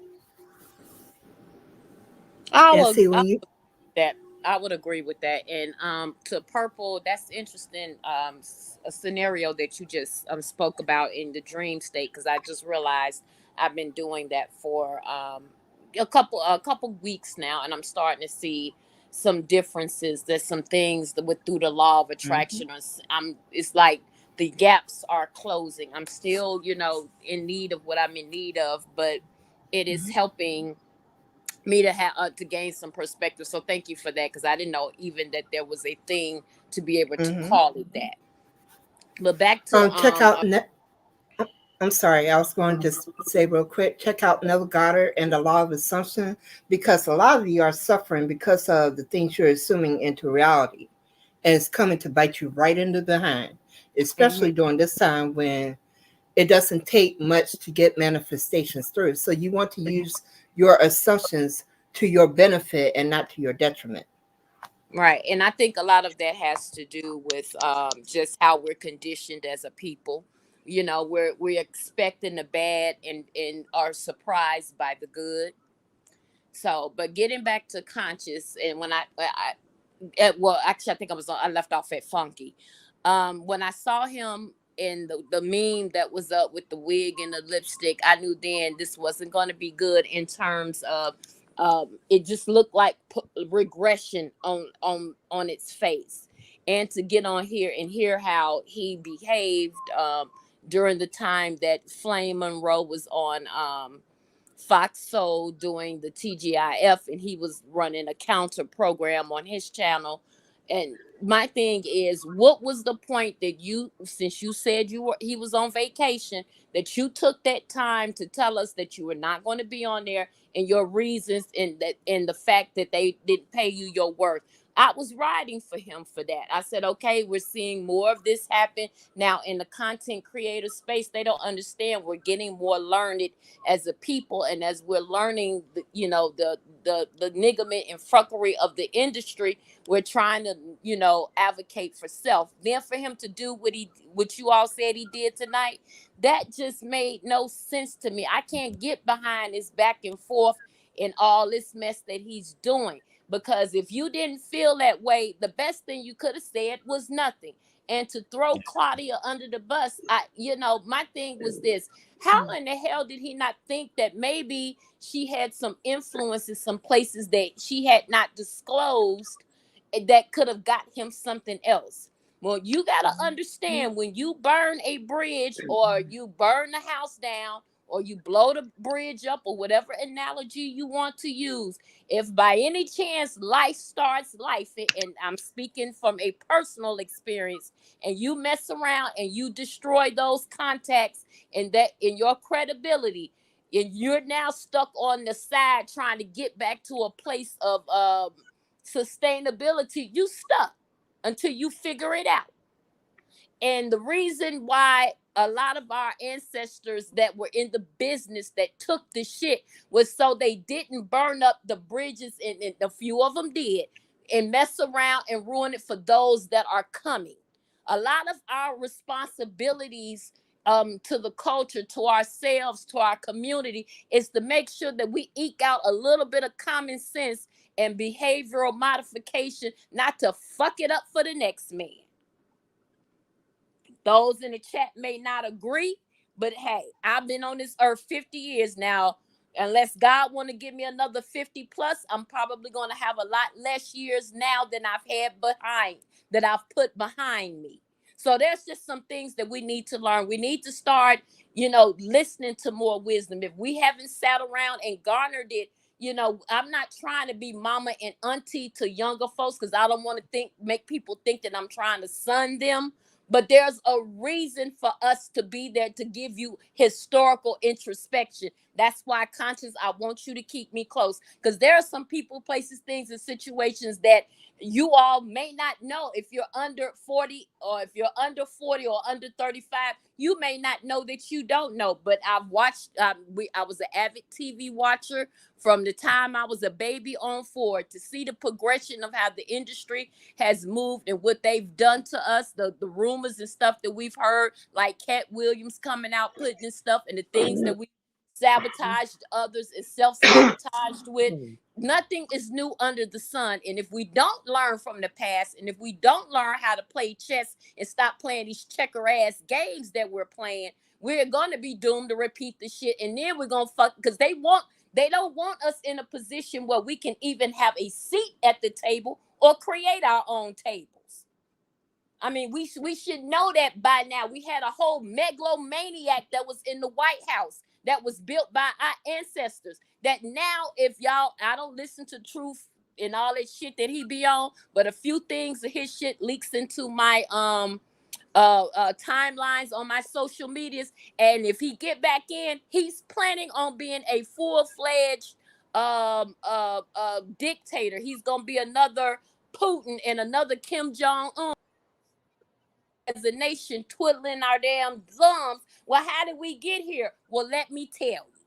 So let's be mindful that if you're not ready for this industry, continue to do the inside work so your insides and your outsides match and align up like Conscious. He has done the work. This is his season. I saw this for him. I just remember telling him that, and I don't think I said it on his platform. I think I said it on Jive's platform. I want you all to start to pivot your content, because I know that, with the SAG-AFTRA thing and a lot of the Hollywood studios and execs and stuff are tired of them complaining about them not paying them.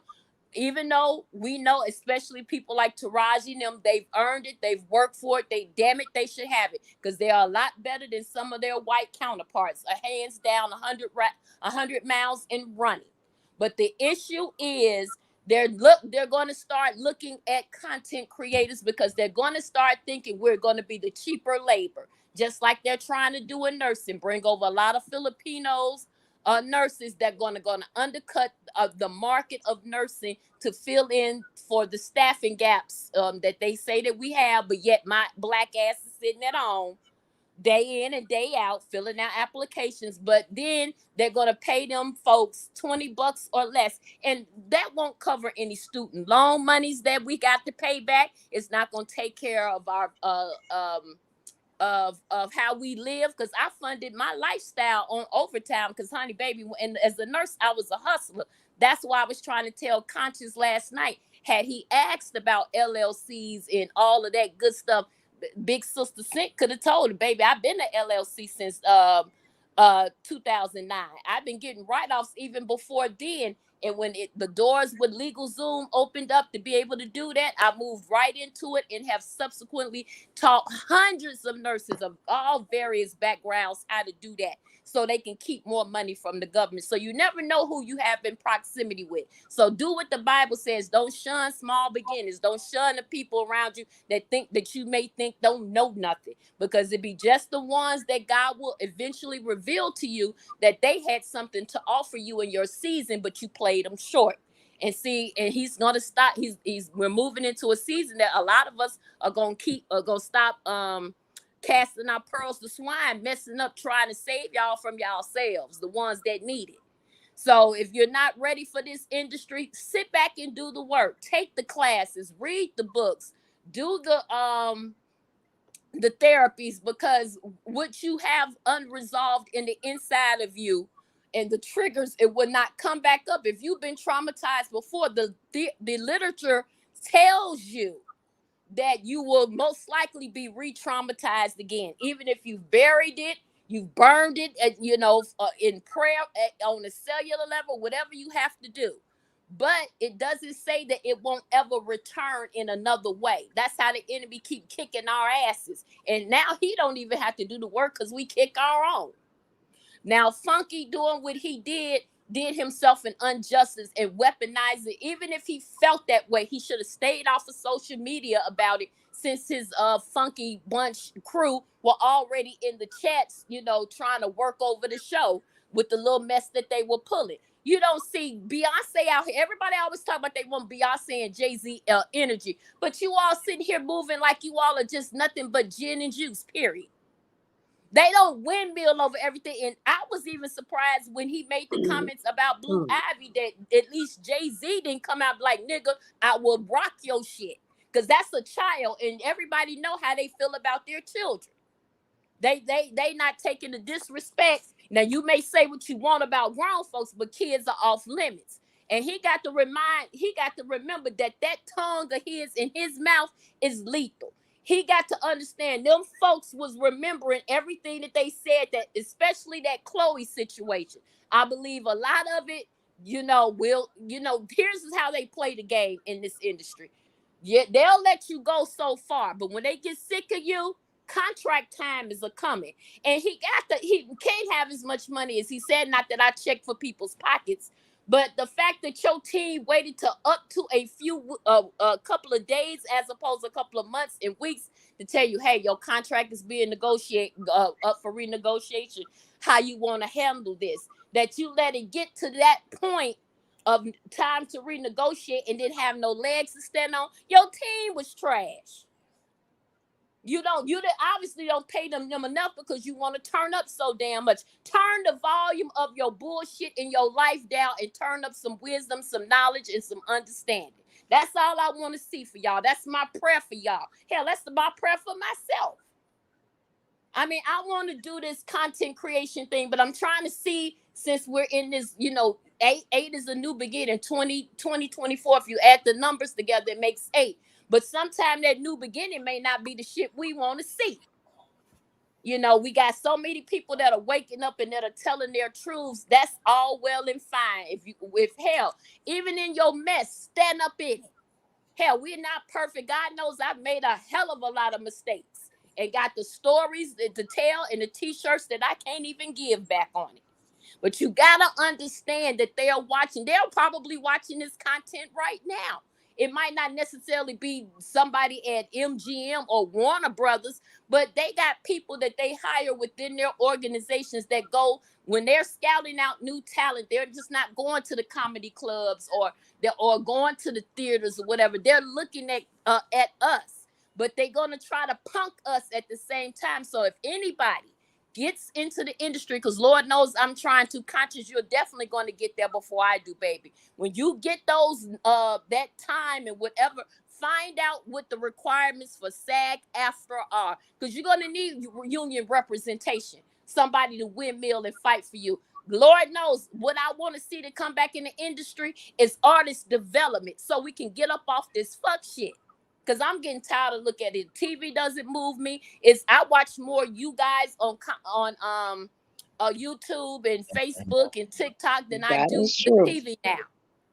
But that we're going to be the low-hanging fruit in pay if we don't move smart. If we don't look back at what happened in 5 months of the SAG-AFTRA, ask the right questions. I thank God that Claudia was on to tell Conscious even before she told the rest of the viewing community yesterday to get your paper in order. Stop just thinking that talent alone helps. If that would, let me tell y'all something. But this is the thing. Hold on, before you go there.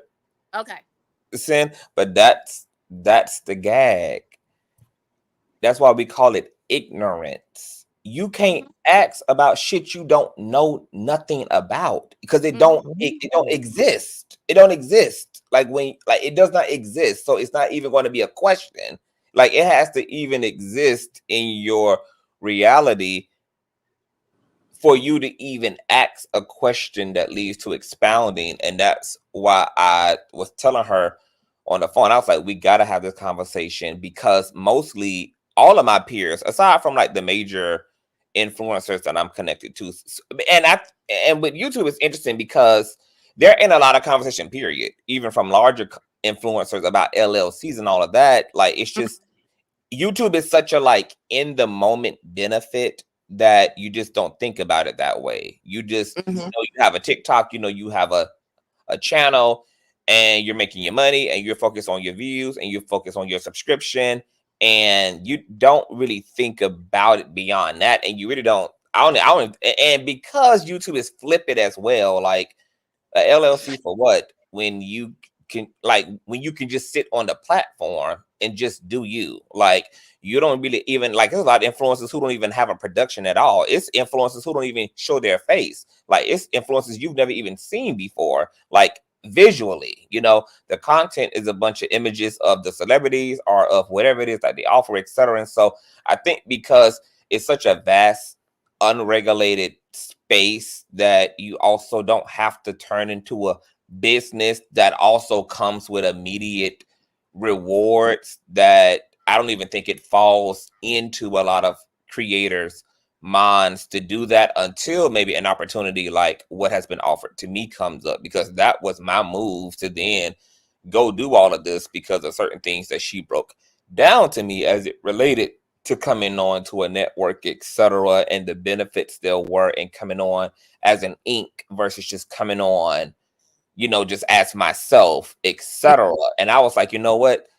A lot of people don't know this shit. Even people who have their LLC or who are ink don't even understand how much that actually benefit, like how much they actually can benefit. Like they're not even doing everything that they can do with their ownership. And so, and this is why intergenerational transference of wealth, and not just materially, but intellectual wealth and knowledge is so important, because you cannot expect people to know what the fuck they don't know. Like people have to, you gotta teach people, like you gotta tell people what this is why you need this is what this is how you connect this, like this is what the boom. And we don't have enough people coming back, inserting it. People are expecting people to, like, how is that person supposed to know anything? Like people barely even know how to work StreamYard, yet alone, you know, understand just all of the amenities that are afforded to them just through taxes by itself, or the ins and out of ink. And I guess this is also why there's plenty of books and workshops and shit that's set up to teach people to this, because it's also not something that you learn in a 15-minute conversation. There's so much nuance. There's even bigger layers and more nuance than even what me and Claudia was able to get into, which is why people was asking for a part 2, because there's such an endless, you know, rabbit hole to go down as you talk about coming into business with yourself. And unfortunately, I think what's actually unfortunate is the fact that so many young, or just so many Black talent, period, are on our own. And but because we are on our own, like, we are going to have to fight for our lives, because we also cannot expect, to your point, saying we cannot expect people to come back for us. We can't expect people to be jumping out of the window, which is what was also so remarkable about what Claudia did by saying, oh yeah, we got to talk about this. We got to have this fucking conversation, because boom, boom, boom, boom, boom. But, you know, out of all the channels I'm subscribed to, I can't tell you one motherfucker that ever had a motherfucker come on to talk about LLC or content, or even the content creator themselves talk about the ins and outs of the business. That's just not what becomes the content. That's not what becomes the conversation. That's not what da da da da da da da. So I'm happy the conversation happened, and I actually have some more conversations coming to get into the thick of it. And I'm not even going to make that a monetary situation for myself at this point. There's such a disparity in knowledge around business and creating business for yourself that at this point the knowledge just need to be goddamn free. It needs to be thrown out there into the goddamn tornado and just slung around the goddamn neighborhood and just land in everybody's damn chimney right now, because it's the lack of understanding. It's just that broad across the board. It is, and you're right. And like I was saying, just and you're absolutely correct. But when you don't know something, and there's a lot that I don't know, but I'm always trying to position myself. If I know what industry it comes under, I'm going to find somebody that's willing to impart in me, even if the question is open-ended out. What is it that I don't know? Because I understand the insurance. So like for me, and I'll use nursing as an example. Trying to get young nurses to understand that hospitals are not going to pay your malpractice insurance if by any chance you hurt, you did kill or dismember somebody.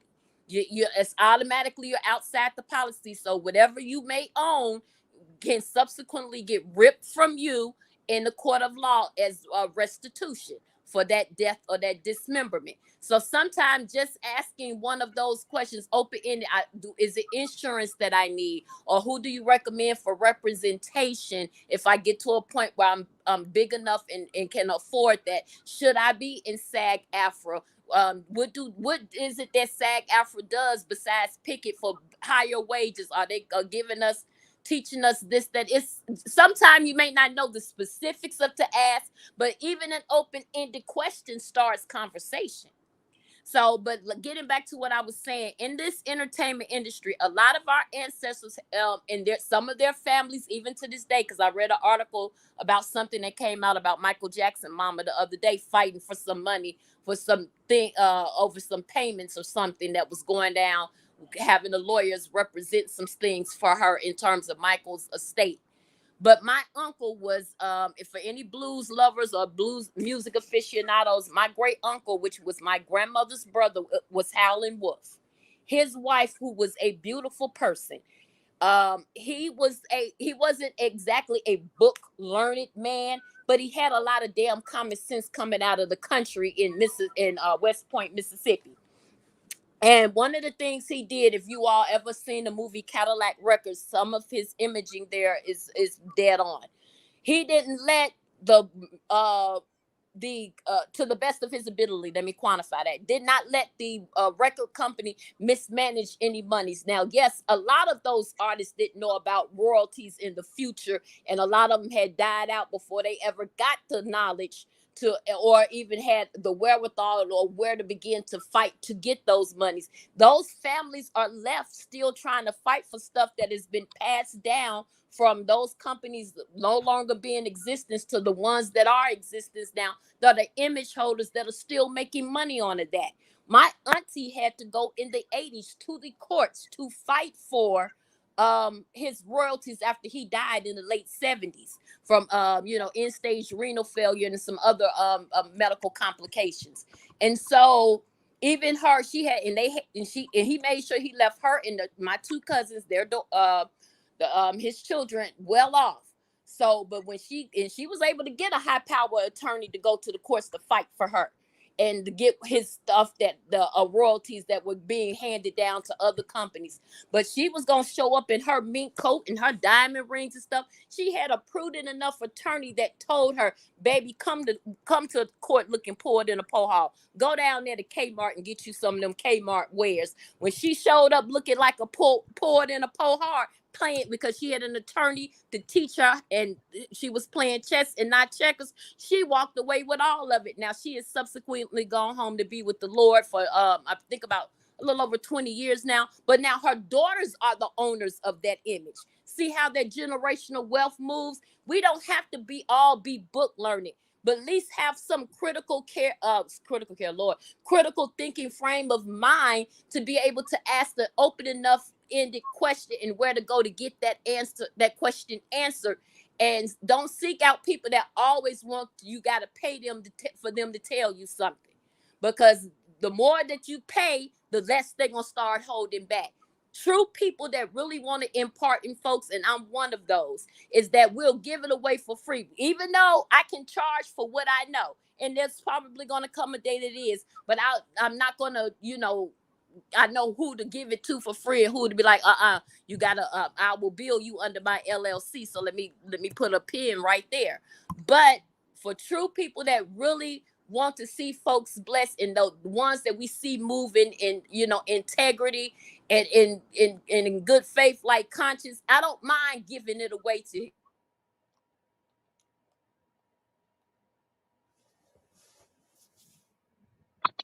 Are you still there, Sam? Now people know how to scam folks. So I'm gonna pay them to give them just a little bit, and that's bullshit. And they do us all a disservice. But into speaking to what Funky got going on, Funky is going to fuck up funky stuff. Now, what you said, what you can, is nothing that you can see conscious from learning what he's doing. Yes, you can. There is a lot to learn and unpack there. What, number one, what not to do. We know that they got the gun and don't want us in these industries making these money, sitting at these tables, being in these rooms, or even to creating the opportunities for us in our own. Don't give them the damn bullets. That's all I ask. That's why, you know, pivot your content. It's great to do the social media where we can talk about the lives of the rich and famous and pop culture. But what, even if you don't do that well, or you don't follow whatever your strength and your passion is, make content out of that. I don't just watch everybody because they, you know, I noticed one thing going into the new year, everybody has been working the same 3 or 4 stories, the Diddy, TD Jakes, Christian Keys, now this Funky Dineva stuff. Hey, if you got a penchant for going and you have a love for going to look at architecture, make a page or content out of that. There's content that I watch of people that are non-melanated because my interests are so vast. I don't pigeonhole myself into just that alone. You got people that are getting money from left, right, and sideways from sponsors that are sending them all over the world to travel and have 5 and 6 and 7 star hotel and vacation excursions. All they have to do is make during their stay, make some content. I mean, there's so much more that we could do with our content. We coming up with political stuff. Those that have been keeping an eye on that, talk about that shit, because we just seem to forget our basic civics, what we learned in middle school and high school. If we think that especially megalomaniac, which I don't think he learned shit, that he think he could come in and try to steal elections and now wants to be the next dictator and king. Now, before that happened, yeah, that's the time we need to galvanize and burn all this shit down and start over. And stop all this infighting just because it can get you views, but it won't keep you people around, because the mess gets old after a while. That's why a lot of folk that I used to listen to, I don't listen to that much.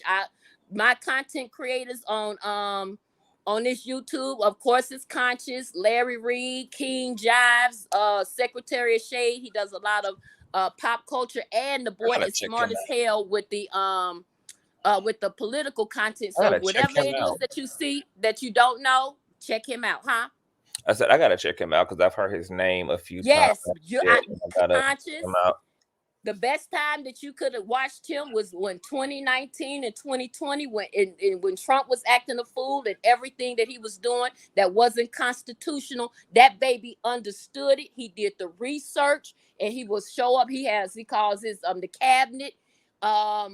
We would show up on Tuesdays and listen to his content. And you know how he got started? Reading fucking books on the internet. Just, you know, being able to read a novel, fiction, or nonfiction, and break it down and have the discussion in the comments with his followers. And now he's on to some great stuff. He's an artist. People like that, I'm willing to see. There's even some non-melanated folks I watch. Young man out of Canada that tours mid-century houses that they're tearing down and make mansions up there now, houses that are still good according to U.S. standards to live in. I found that shit very interesting, because I'm still trying to figure out why the hell are they doing that.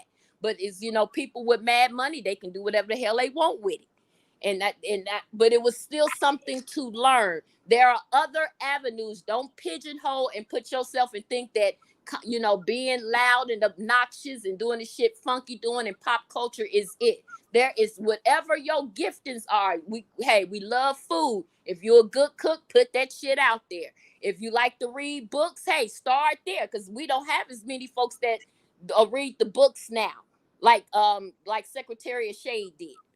I mean, there's so much. All I want us to do is to do better. And when we get in these places, remember, we don't own this shit. Let your yay be yay and your nay be nay. If you don't like how stuff is going, don't blow up the world and make it harder for the next man come behind you. But learn how to bow out gracefully, because you never know when you're going to have to cross that river again by the way that you came across before. And that's just all I got to share on all that. Well, amen. And what I got to do was take my ass to bed. But that was a great, that was a great ending Peace. Can I say something real quick? Carry on.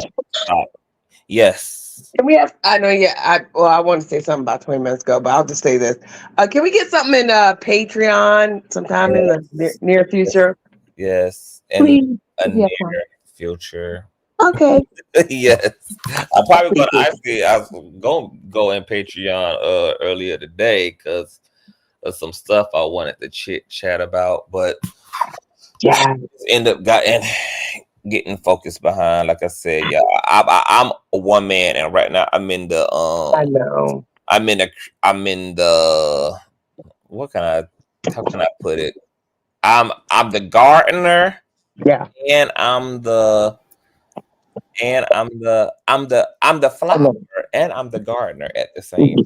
So it's a lot of gardening that's going on right now too, so that I can really I get it. I can really get some shit up off, because that just helps me that will just make me a fuller content creator. Matter of fact, shout out to my Patreon members. Shout out to you, Sean. Shout out to my patrons, because it's because of y'all's commitment to me. Because a lot of people underestimate the power of a $5 bill, baby. That $5 motherfucking bill is what helped me to pay for $800 worth of damn LLC and in trademark. I love it.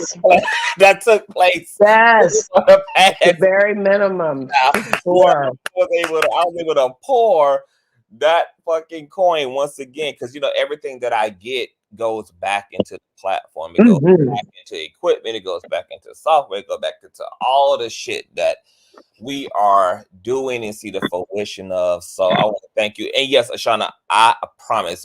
Matter of fact, I'll see y'all on Patreon today, like as in a Tuesday. So just have your notifications on for email notification for the watch page or whatever, and we can get it to some shit over in Patreon. I appreciate that.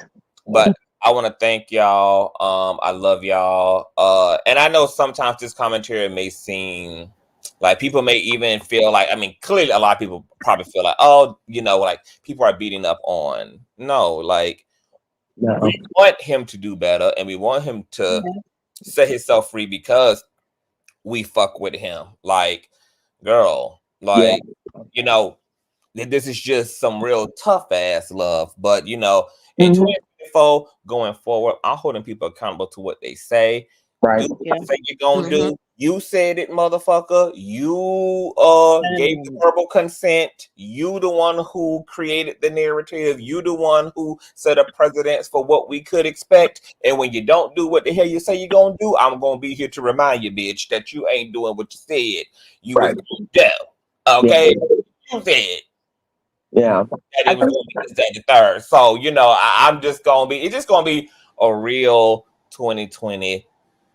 It's gonna be a good year, and we're gonna keep these conversations. But let me get out of here and take my ass to bed. My head is literally pounding, so I need to take my ass to sleep. Okay. So, I love all of y'all. Love you too. Fan and Perp, people were asking for y'all social medias. They want to connect with y'all. So could y'all please also give away y'all social media? Where folk can find y'all.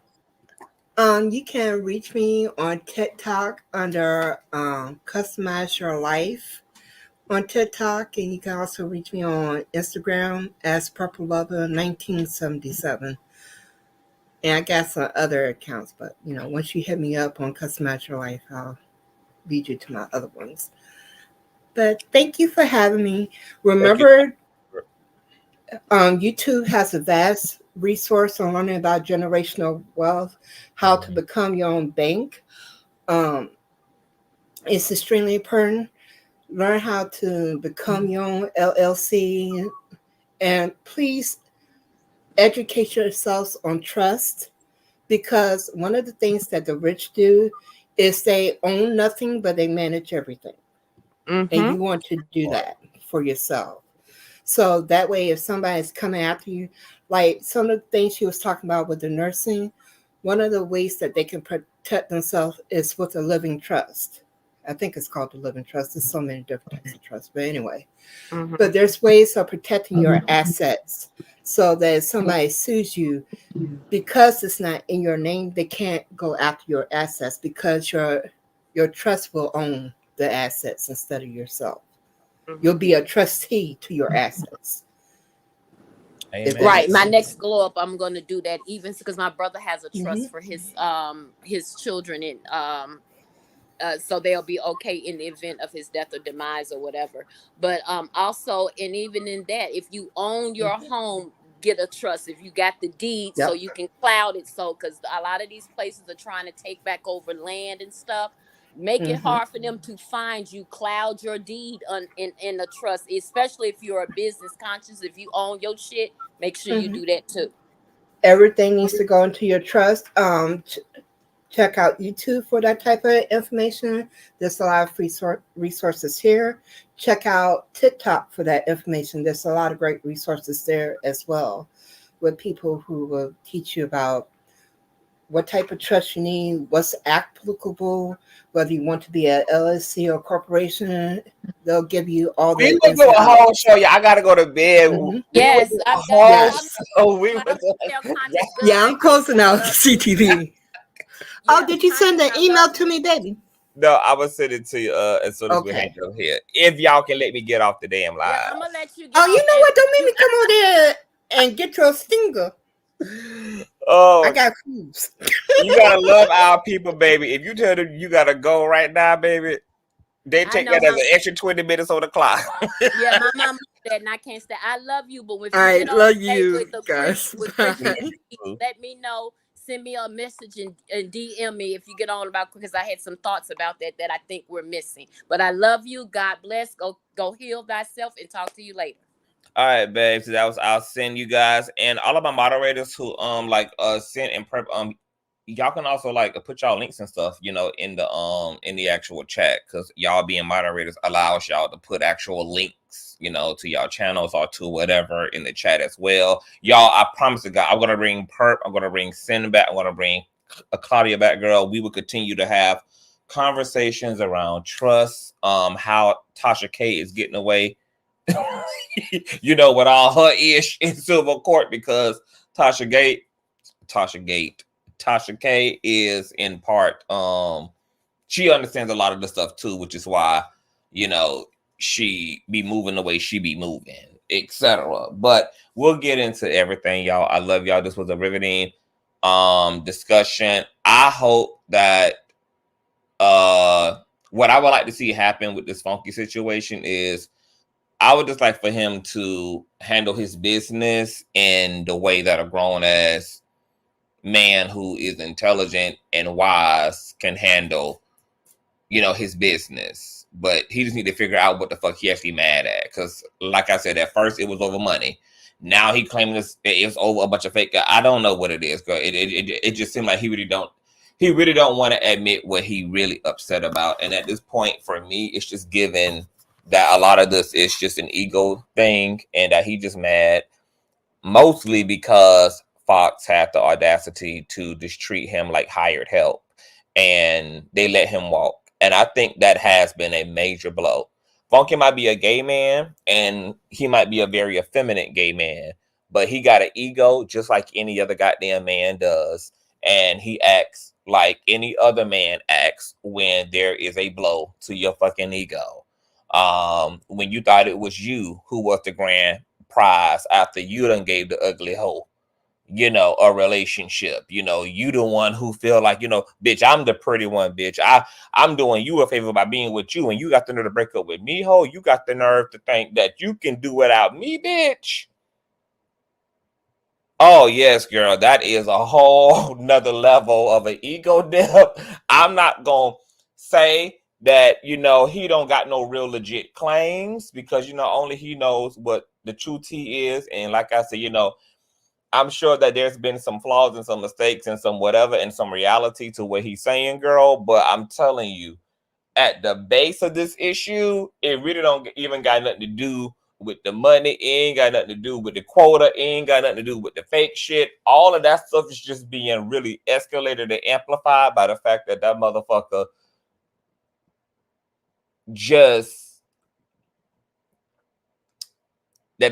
was let go of by a bitch he considered to be ugly, which was Fox. Funky does think he better. He does think he better than Fox. And Fox had the nerve, girl, to swipe right, girl, or swipe left, whichever one is the rejection, bitch. Okay. And you know what? Like I said, girl, I just want y'all to keep in mind we only heard one side, bitch, and we have seen the dangers of what it happens, girl, when we be taking one damn side and running all the way to the damn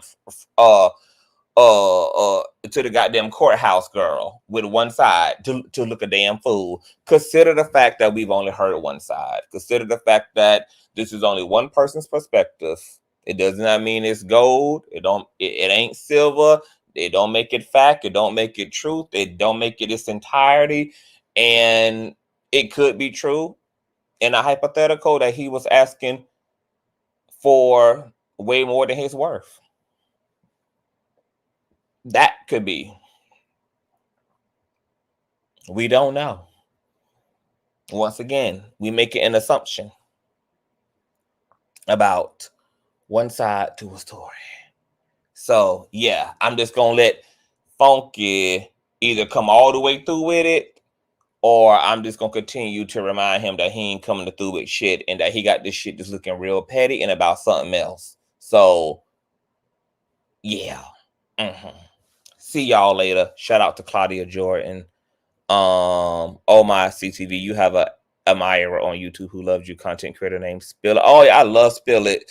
Spill It been around forever, child. Like me and Spill It been acquainted for it's been years. It's been a long time. Me and Spill It have been in the same circles, in the same spaces, you know, like we've been adjacent to each other. I absolutely love Spill It, boy. Make sure that you guys are supporting Spill It, y'all. He's an amazing content creator. So I love y'all, and I'll see y'all later today. Peace.